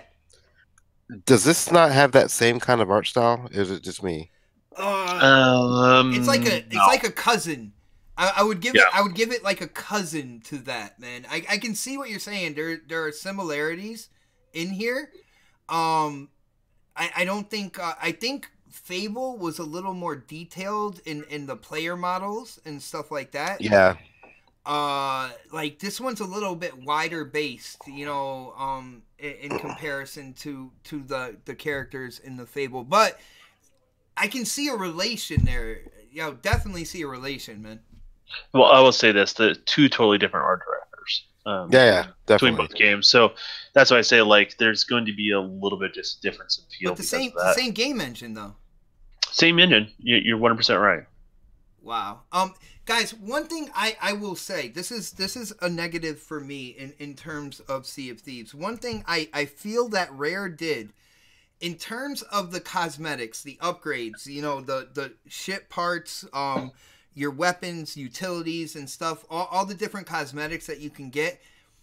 I do feel that they purposely raised the prices of these to kind of lengthen out the game until they dropped more content. I think they did bank on a little bit that people would get hooked into the customization, the visual customization of really creating your own pirate and your own ship, to the point where I think they raised the money up a little too far, and I think they did that to kind of maybe buy them some time before they drop more content, man. I do think they did that. Anybody agree, disagree there? I don't think you're wrong on that. Right, that one. So Don thinks I know. You think I'm right, Don? Oh my goodness. Yeah, no. I mean, that's the whole reason why they dangle that Makes game sense. so far out, right?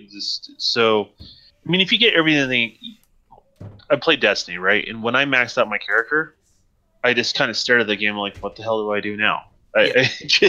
You know, and literally the repetitiveness also just sunk in almost immediately, and it just all of a sudden became a poor experience. And I think the same thing would happen with Sea of Thieves. If one of the hooks like Xbot is, where he's hooked into all the customization. I need that figurehead with the blind skull with the sword in his teeth. I need that for the front of my ship, man. Well, regardless, if you had everything, I mean, what's your appeal to keep going, right? Only to hit legendary status. That would be. Yeah, so I mean, you have to have something that keeps you going out. And I think a lot of things. I think Rare intentionally held back on the game. If you think it's right or wrong, that's a totally different thing. But I think they intentionally held back on what they want to do content-wise. They wanted to see where the community is going to take it, right? And more or less react to that and put their efforts in that 3-month window of where it's going to be most impactful. So that's kind of what I see where this game is kind of going. And yeah, they want to make sure they had a good lead time. So 3 months, yeah. I mean, I don't think bet you in 3 months no one's going to have all that gear. It's just so expensive. All right. Anybody disagree with me on that whole thing, and if you do agree, did you see that as well when you went into this game and you first saw those prices? Did you think to yourself, they boosted these a little bit so this way they could buy a little time before they actually put more content down?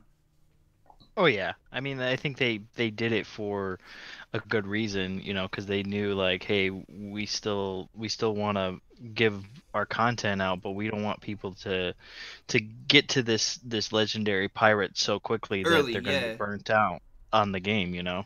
And And that's what happens, like Don said, you know, with Destiny, like people got burnt out real quick because of the fact that you can hit level 20 or whatever, and just be staring at the damn screen being like, what do I do now, you know. And I think that that's why they kind of did that way, why, by making it super expensive to buy some of these items and stuff. Yeah, it nice. makes sense. It makes sense. I mean, like I said at first, I was like, I don't know, but it would be smart. I mean, look, like I was just bringing up the division. It you know, in a week, everything from the story mode and all that was done. The only thing you Yeah. had left was the with the dark zone, and the dark zone was a hit and miss. Sometimes it was cool, most of the time it wasn't, because it was lacking content there. And I don't think that uh, Ubisoft really understood what kind of a gem that they had on their hands. They just thought it was probably just, you know, people was going to play it for a couple hours and get off of it, but that game really engulfed a lot of people. And in the same with Sea of Thieves, regardless of what, you know, people may think, is that this game has gravitated a lot of people to keep wanting to play it and keep wanting to get further and progress. So it is smart to go ahead and inflate the price, so it would take a longer time for people to get to that point so they can get their agendas going. And then somebody in the chat, I forgot who it was, but they made up a great point. Like, if people have these complaints about that, the kind of that, like I liked what Predator was saying for the for, so they like have bots or something out there, bot pirates or whatever. Yeah, go hit up the people at Sea of Thieves. You know, I mean, at Rare, I should say, and you know, hit the devs up and let them know. And I'm sure that they would hit you guys back, especially if you're, you know, polite about it. You just come in there and just, you know, just spewing some bullshit, then it ain't gonna listen to you. But if you come out and you give your information about, you know, you're concerned about this and about that, I'm sure that they'll hit you up. And if they don't, they'll be aware of what of what maybe that, you know, the public is thinking, and they'll implement it in the game. Nice. Now, with that being said, Sea of Thieves is a game as a service, so it is going to grow, you know, as time goes on. So I feel as time goes on, this game will be back in our topics when, you know, they come out with more content, any news drops or anything like that. I do want to hand over the mic to TheDon, though, because it seems that DirectX is adding an API tool for ray tracing, which is definitely a graphics thing in terms of game development. It's called DXR. A lot of people have been asking him on Twitter about it, so I want to hand the mic over to TheDon. Don, can you please let people know exactly what ray tracing is, and when, and like what benefits, and when can we see this actually being used in video games that we play at home? You know, this was kind of a major bomb dropped on the industry, and there's a lot to unpack. But from the most simplest form, ray tracing is basically how graphics are rendered for movies. In what it does, it mimics how light behaves in the real world. So it basically, light bounces off objects. Those objects affect the scenery and how your eyes perceive it. It also affects how things are shaded, how things are reflected. So, hold on. So you're basically saying, because our eyes, when we look at things, we're not really looking at things. We're looking at light bouncing off the object. Our eyes, that's Exactly what we see. So you're saying that this ray tracing kind of it duplicates the way we see things, basically. Yeah, well, we all, if you watch movies long enough, and you remember when CG was really bad, like it looked misplaced in a movie, like it was really bad. You go watch like the first Triple X movie. There was an avalanche scene was awful that like makes you cringe watching today, right? The you know that those earlier CG stuff, they were just trying to figure out lighting. Well, ray tracing slowly improved in the movie industry, but the problem is it's very taxing. It's extremely taxing on computers. We're talking server farms taking hours sometimes to do a single frame. Like it was ridiculous. So to consider that for gaming was just it just didn't seem perceivable. I remember a podcast we had here that someone asked me about ray tracing. A little over a year ago, I remember we were talking about ray tracing. Me and Mega were like, hell yeah. And Don's like, wait, guys, just yeah, because I knew how much horsepower it took, right? Yeah, I remember that episode. I mean, it was someone asked me, hey, we're going to have ray tracing on our consoles, or are we going to be able to launch somebody to the moon by using a slingshot? I would have took the slingshot. Like, that's wow. that's how far off I thought we really were. I didn't really think we would see it in my lifetime. I've been more than happy to be wrong on this one more than anything else, because these are tools that I get to use down the road, and which are awesome. But one of a couple things that are happening, you're seeing a lot of things thrown out there that, in regards to ray tracing, you're seeing terms like DXR being thrown around. You're seeing what NVIDIA is using, which is the RTX technology. Yeah, somebody actually put that in the chat, that they did a ray tracing. NVIDIA did a ray tracing tech demo that they said was really good. A lot of the tech demos were using NVIDIA cards, so they're all using NVIDIA RTX. I think Remini's game was using the NVIDIA RTX technology from as far as their demo goes, and then you saw Epic did one with like a Star Wars scene. Yeah, they did 3 demos. Captain Phasma. Yeah, well, some of the demos were demonstrating other things, but this is just talking about ray tracing. And that was addressing the Captain Phasma and the 2 stormtroopers going down the elevator sort of thing. And so there's 3 things that make this technology feasible now. One is a standard. So that's DXR. That's an extension of DirectX 12. It is part of DirectX 12. It's something it can be enabled on all DirectX 12 devices, just so you guys know.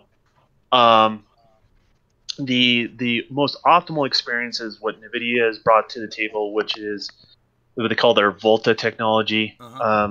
It's a special thing inside the chipset. It's actually an AI-driven type technology in a GPU, which a lot of people didn't understand why NVIDIA was working on this whole Volta architecture. They thought it was only meant for servers. Now they're starting to realize it's meant for that in consumer-based products. And what it does is basically that's the hardware that works in conjunction with the API from Microsoft that enables all this stuff to work. And how they're able to do it, it's actually a very low quality ray tracing. It's still better than our typical images, what we get rendered now on games. But it's as far as like movie standards goes, it is really, really low quality. What they do is, and what a lot of people don't realize, on a real low quality like ray trace rendering, it gets very grainy looking, because they're just basically like little dots being bounced, bounce over and over. Before, actually. Yeah, so what they do is they have a anti-noise filter that they go over that image after they do the very low level ray tracing. So it almost kind of like upscales the effect of a very low level H-ray. It's layman's terms, but that's essentially what it is. It's an anti-noise filter that allows them to give all of a sudden that super clean image quality that you're seeing, and it makes it look like you're doing a lot higher level ray tracing than you actually are. And so what's interesting is everything was showed off on NVIDIA. It was NVIDIA's time to shine in regards to that, but it is compatible with everything that is DirectX 12. So that includes AMD cards, and that includes anything else that uses DX12. What penalties there are on performance, that's still up in the air, and there's a lot of talk now going on in regards to that. But obviously, when you do something like this, the performance is going to take a hit in some sort of way or fashion. So doing these sort of things isn't free. Yeah, I believe in the article they stated that they might use ray tracing for smaller graphical things like reflections on water, or even like really simplistic kind of like smaller games, almost like arcade type titles, being where ray tracing is being used exclusively to actually do the graphics on that game. But Don, to me, This sounds like the start of that snowball on the top of the mountain that eventually, because you know you're in the industry, and people who follow like electronics and stuff like that, once they get that one way kind of like rolling, that snowball starts going down that hill, everything starts picking up speed, man. Do you see that happening with this? The fact that they can get it running real time, that was the biggest hurdle. And if they're able to get there, then they're able to basically get the ball rolling, and which is amazing in a lot of ways. And here's the thing where this is where cloud technology will play in a factor to your console. It's not the streaming, but like literally more of a hybrid type scenario. You know, you can basically, because ray tracing can be separated by the material, light source, and shadow. So you can decide to do a ray trace shadows, you can do ray trace material, or you can do ray trace lighting. So you can do either one of those three or all three of those things, right? Mm-hmm. So you can basically optimize or choose what you want to do. So, you know, if you do ray trace shadows, you wouldn't get those squared pixelized shadows anymore, like you see in Recore and stuff like that. You wouldn't get that anymore if you decided to do ray trace shadows. Thank God, man. But but that's going to come out of performance hit, right? So there are questions out there, right? So, and what's interesting with the Volta architecture, it is used in Azure servers.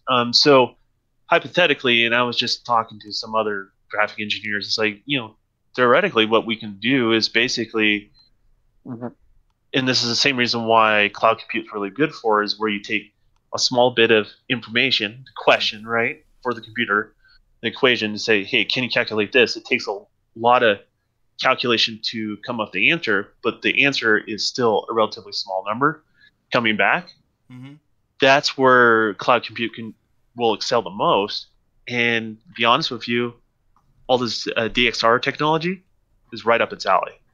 Now, Don, just real quick, and definitely keep an eye out in the chat, because, you know, we you know, I said this when we started, but you also know, because, you know, on Twitter, people really started hitting you up with questions and stuff like that. Peter Young asked in the chat if you think Microsoft will move to NVIDIA for the next Xbox. You know, with this type of information, knowing that NVIDIA's got that architecture there, what do you think the chances are that like Xbox and PlayStation, for that matter, kind of move away from AMD and go NVIDIA for their next platform?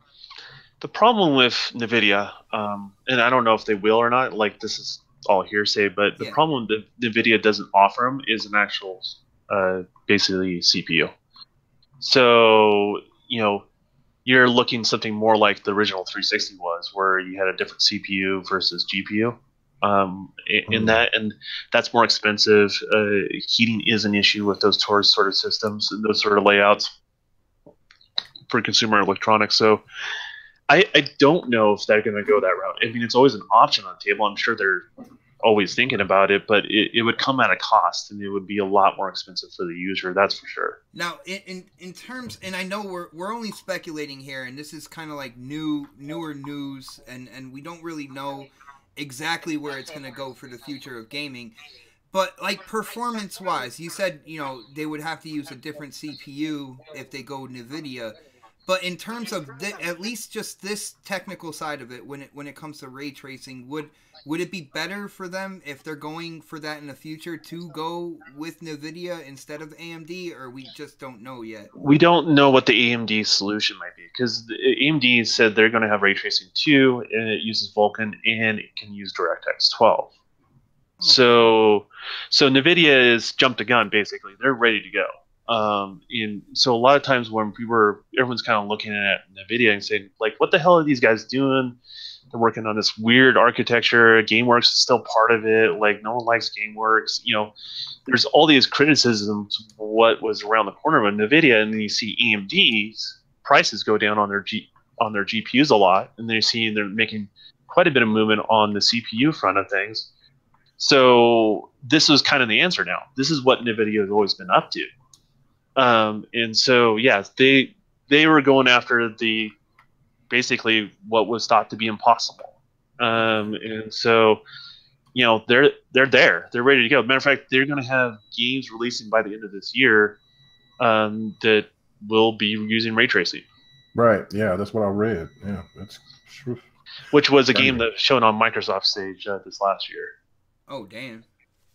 Mm-hmm. I don't know. Anybody on the panel got questions or comments when it comes to this? I'm just when we talked about it on GRG last night, we're not on the same level when it comes to what Don knows, but their fear was that games were going to be more expensive, and I was basically saying that I don't see how that would be possible, just for the fact that when we were looking at games, when we were playing on the PlayStation 1 or the Saturn or whatever back then, and we were thinking about what would games look like if they looked like CG, the CGI back then. So, and now we see games look crazy, super realistic, and the price has still been pretty much the same. I feel that still will, anybody that will think of a game being $85 right off the box without no DLC or microtransactions or anything like that, there's going to be very few people that will buy that game, and that'll cripple gaming, in my opinion. Game Pass. So that's why Game Pass, that's what I was going for. That's why Game Pass and going for these services. And also, I know, our boy Fonz don't like microtransactions and all of that, but those things are here to stay, because that's going to alleviate the stress on how much these bigger games are going to cost once the tech comes up, once these systems are strong, more powerful enough to handle this type of tech. So when the games, if they do push out, they can drop the cost. So is the fear driving up the cost of the software or driving up the cost of the hardware? Exactly. It's going to be one or the other. So that's why Game Pass is smart. Well, no, I'm asking you. Is that where the fear is? Is it the software or the hardware? Software. The software. They were scared. They were scared that they're it's just shaders. At the end of the day, it's a shader. It's an option. You can essentially have them in the same folder. So, and it's going to take some manual tweaking, because doing lighting sources with ray tracing is different than like a baked environment. But at the end of the day, it's really not going to drive the cost up of games. It really isn't. Okay, so it's not. Well, like Ed Torres was saying, a lot of games ain't on Game Pass, fam, and that's not the point that I was trying to make on that. Is that the money that they recoup from Game Pass can go on to other games, new IPs or sequels or whatever.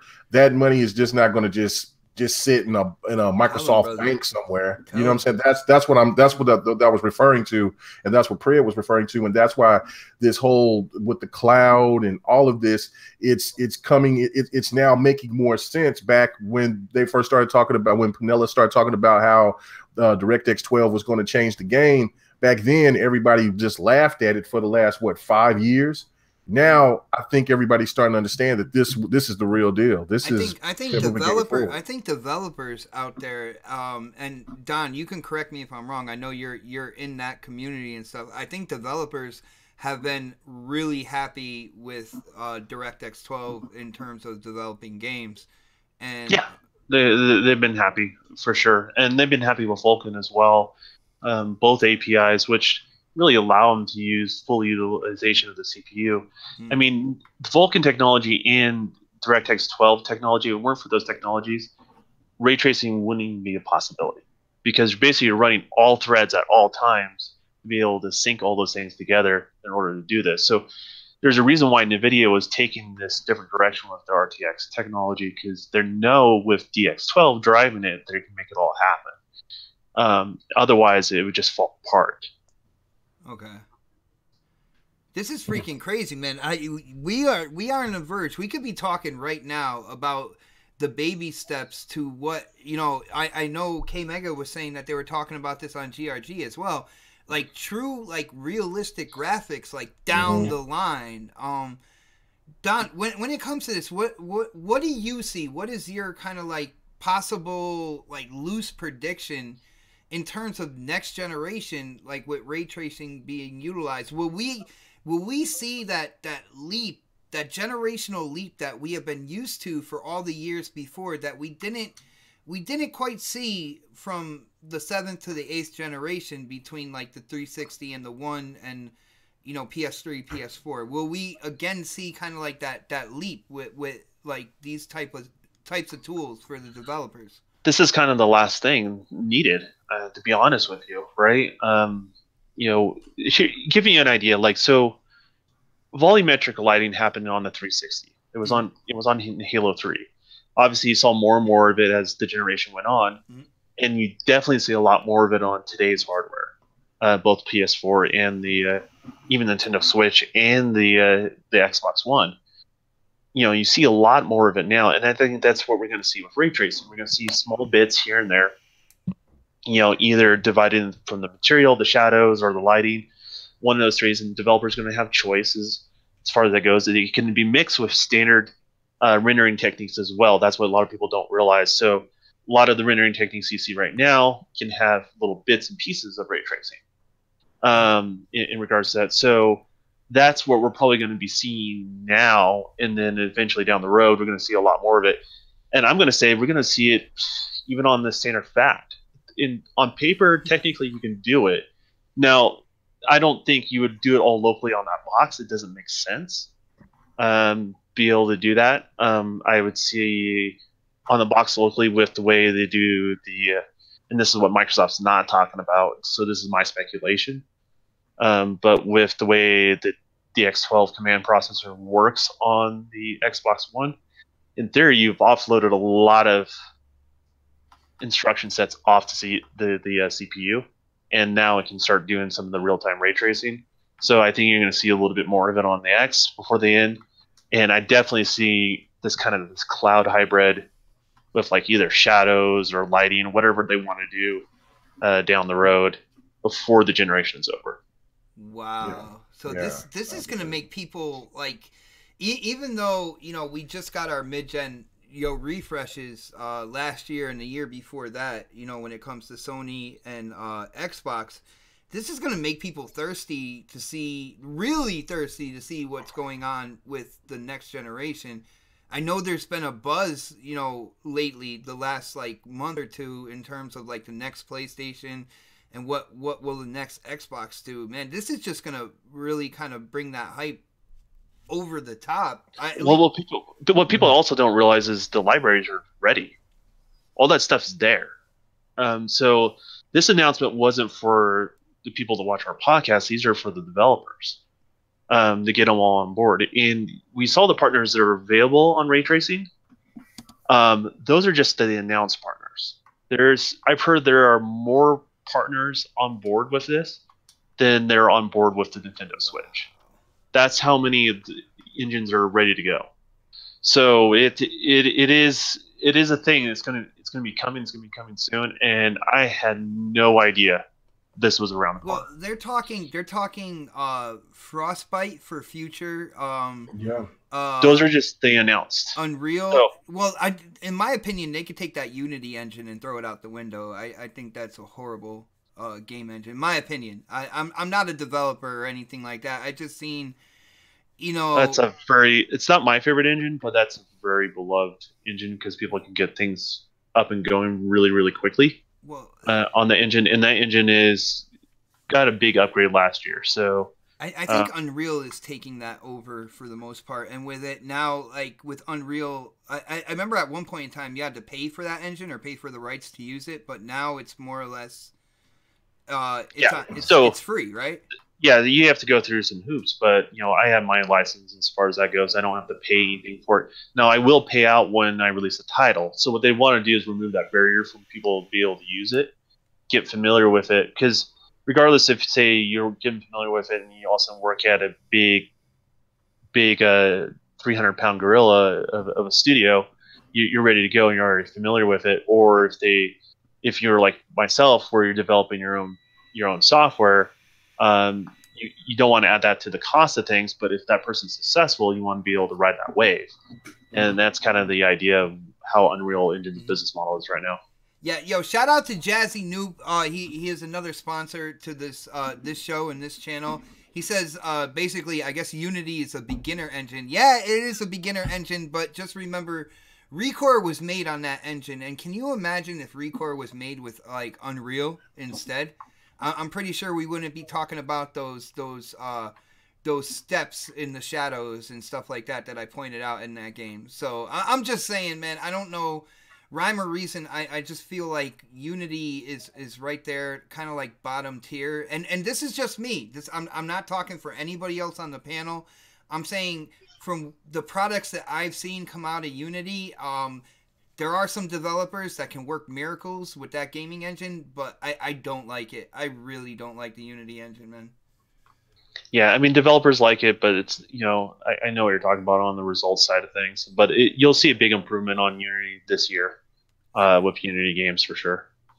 Oh, that'll be cool. But I don't know. Unless anybody else has anything to say, I think it's about time to wind it down. Anybody else have anything to say about this ray tracing? Any questions for the Don here, or are we gonna go and get our plugs in? What's going on, guys?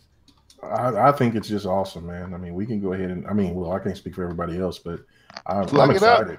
I'm excited. Yeah, man. I'm excited. Dude, I think we're at the beginning of that turn. I have a feeling that, like, next generation for people, I was actually happy, when I saw like the launch titles for the Xbox One, the PS4. I thought it was a jump, but there were a lot of people out there saying that we didn't get that true generational jump. I have a feeling that this is like the beginning, and when we see these new platforms come out, the new PlayStation, the new Xbox, I have a feeling a lot more people are going to be a lot happier, and we're going to see more of that generational jump going into next gen. So I'm excited, man.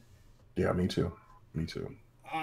But yeah, as it's all said and done, I think we got episode 84 in the bag. Another awesome episode. I love talking about Sea of Thieves. I love seeing the different opinions, hearing the different opinions from the panel, except for of course Dark Optimus. We got to talk about him continuing to be on this panel.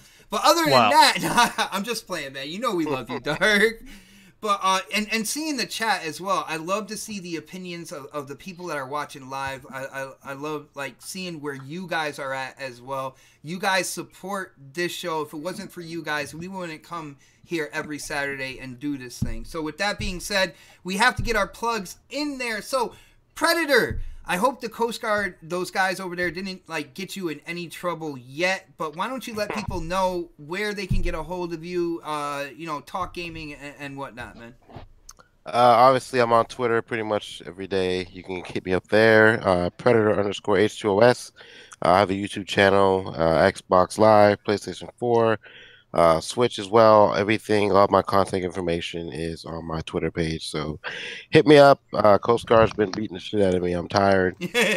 I've barely eaten. And tomorrow we go out on the boat again, and I won't be light skinned anymore if I keep this shit up. So yeah, man, definitely I will not be here next week for sure. I'll be flying back to Dallas. Guys, he says that all the time. People in the chat, he's already like, I'm not going to be there next week, and he shows up anyway, so you're just going to have to tune in. There's a chance he might be on, man. I'm just saying. I definitely will not be here. I'll be on a plane. So I still won't have any gameplay footage. And this gameplay footage this week is terrible. This is unacceptable. Oh, damn. My old gameplay could have beat this shit. I'm just gonna say that now. My old gameplay should have won. But hey, yo, thanks for all the support for the channel, man. Shout out to everybody in the chat, and good show tonight. And I'm gonna miss next week, but I'll definitely be there the week after that. Nice. K Mega, I know you might be mad at me, man. I'm gonna find some way to make it up to you. I am sorry that there was like a miscommunication in the DM. For people who don't know, K Mega's gameplay should have been on the show today. I just misinterpreted the direct message that was going on between us. Dude, my apologies, man, but you gotta let people know where they can get a hold of you. I know the haters already know your Twitter, but why don't you let people know where they can get a hold of you and what you've been up to, dude? You filthy bastard. Yo, you know what? Fuck you, man. Anyway, see, that's the thing with King Mega. You won't let anyone apologize. No. No. He's Hold that like, grudge. Kiss my yellow ass, man. Kiss my yellow ass. Anyway, no, man, you can catch me on my channel, on my YouTube channel, KMega405. You can catch me on the podcast that I normally do. This one right here, the GRG podcast on Friday nights, BGST. I think me and Don finally got the proper time so we can start doing the dev and the gamer again. Dude, Yeah, I think we got a game plan. Yo, Mega, I gotta say, out of everything that you do some really awesome gaming news. You know, of course, GRG. I gotta say, like, the Dev and the Gamer is one of my favorite things on YouTube to watch, man. So I'm glad you guys ironed out like a schedule. Yeah. Yeah, man. Yeah, there's a lot of people that said some pretty cool things about mostly Don, but they like it. So so we definitely got to get Don's blowing up right now on social media. Yeah, Don's blowing up, man, and so it's a good deal, man. And then of course you catch me on the multiplayer sometime because now Z is over here jumping and getting on Rachel Maddow time, and that ain't gonna work, Jack. Yeah, no, you can't do that. You started at 6, then you start at 7. Okay, I can work with that, but you come starting the show at 8, ain't working. Hey man, you just need to call his lady and set all the clocks forward. Probably do. So anyway, but I'll catch on the multiplayer whenever I can. So because it's much love for my boy Z. I understand that he's going through a midlife crisis, and he's giving to all praises to his alien god. Midlife crisis? Does he own a Corvette Stingray? Dude, he likes Corvettes. Yo. Does he have a mullet starter kit going on? What's going on with him? Yeah, it's going crazy, man. I don't know. I see a lot of everything went from green to blue. But hey, you know what? It is what it is. We all own these products too. So it's not like we can't join them on the PlayStation, but I see them more on the Xbox. But anyway, let's get on out of here, man. Thank you for hanging out with us. And, man, you know what I'm saying? God bless everyone. Have a good Saturday. Halo night will start at 10 o'clock my time, which will be what? It'll be 11 o'clock Eastern. I think you got that, man. Huh? That's way too much math for you. Okay, well, whatever. But it's 10 o'clock I think he's Central. On point. It's 10 o'clock Central, and man, it only took like 2 years. We're good. Whatever, but regardless, it's gonna be fun as hell because the maps that I've been going through while we doing the podcast is gonna be lit. You know what I'm saying? So hope you guys can come join us and play. Oh, really, man? It's the old maps. I got live streaming Sea of Thieves, man. We're gonna be playing a lot of the old school maps. They got a lot of the old Halo maps, and we'll put in the new maps as well. We're just gonna mix it up, man. So it's gonna be fun. You know what they say? They say nostalgia is a hell of a doorstop. I'm just saying, man. Stop it. Don's gonna be there with me, and so I hope everybody else come and join as well, man. It's gonna be fun tonight. Nice. Yo, Angry Otter. I know you do a show every Thursday, man. You might want to tell people about that and let people know where they can go to complain about your opinions that you share on next podcast. Yeah, you guys can find me on Twitter at Dark Optimus. You can also find me on Xbox Live at the same name. You can also check me out every Thursday night on the Quest Podcast at 9 p.m. Eastern, 6 p.m. Pacific. And you guys can always check me out here on Next as well. Definitely not gonna go to K Mega's, little Halo night because fuck Lock. Just saying. Oh shit! Real man, and that Lock be shooting his ass, and he just damn it. You start hearing that little but it is what it is. Damn, he said fuck Lock. Oh my goodness. God, well, I do have to say, Dark, welcome to the circle of royalty. You have me, King Neutral. You have K Mega, who is the king of the A button, and now you are the king of YouTube botting. So, I just want to say, welcome to the royal family, man. It is good to have you aboard, and it's good to be here. We will be tearing you up for that crown that you wear now. Anyway. Oh, thank you. Yo, Don, awesome insight into ray tracing, man. I'm pretty sure that you could have went on and on and on, and I would have been here listening, man, because it is fascinating to hear that side where, somebody who knows what he's talking about can break it down to where I can understand it. I truly appreciate, the time that you take to explain to everybody exactly what's coming on down the line. Why don't you let people know where they can get a hold of you, dude? The best way is Twitter. So just follow TheDon_KTR, which stands for Kiss the Ring. And if you want to follow me on Xbox, it's the same thing without the underscore. Nice. And with that being said, guys, we have reached the end of the show. Again, huge shout out to everybody who checked out the show live. Yo, huge shout out to everybody who checks the show out afterwards, because, you know, with YouTube, it's a funny thing. If you can't make it live, you can always come and watch the show whenever you have time. That is an awesome thing, an awesome feature that YouTube gives to you guys. But you inspire us to come together every Saturday and to give you the most in-depth, the most entertaining gaming podcast that we can offer. And I truly, truly appreciate all the support. And I'm going to say this at the end of this show, like I say at the end of every show. We will see you next Saturday on the next podcast. Have a great weekend, everybody. Shout out to Intro Media Gaming. Oh, he got it. I got it in there. I got it in there.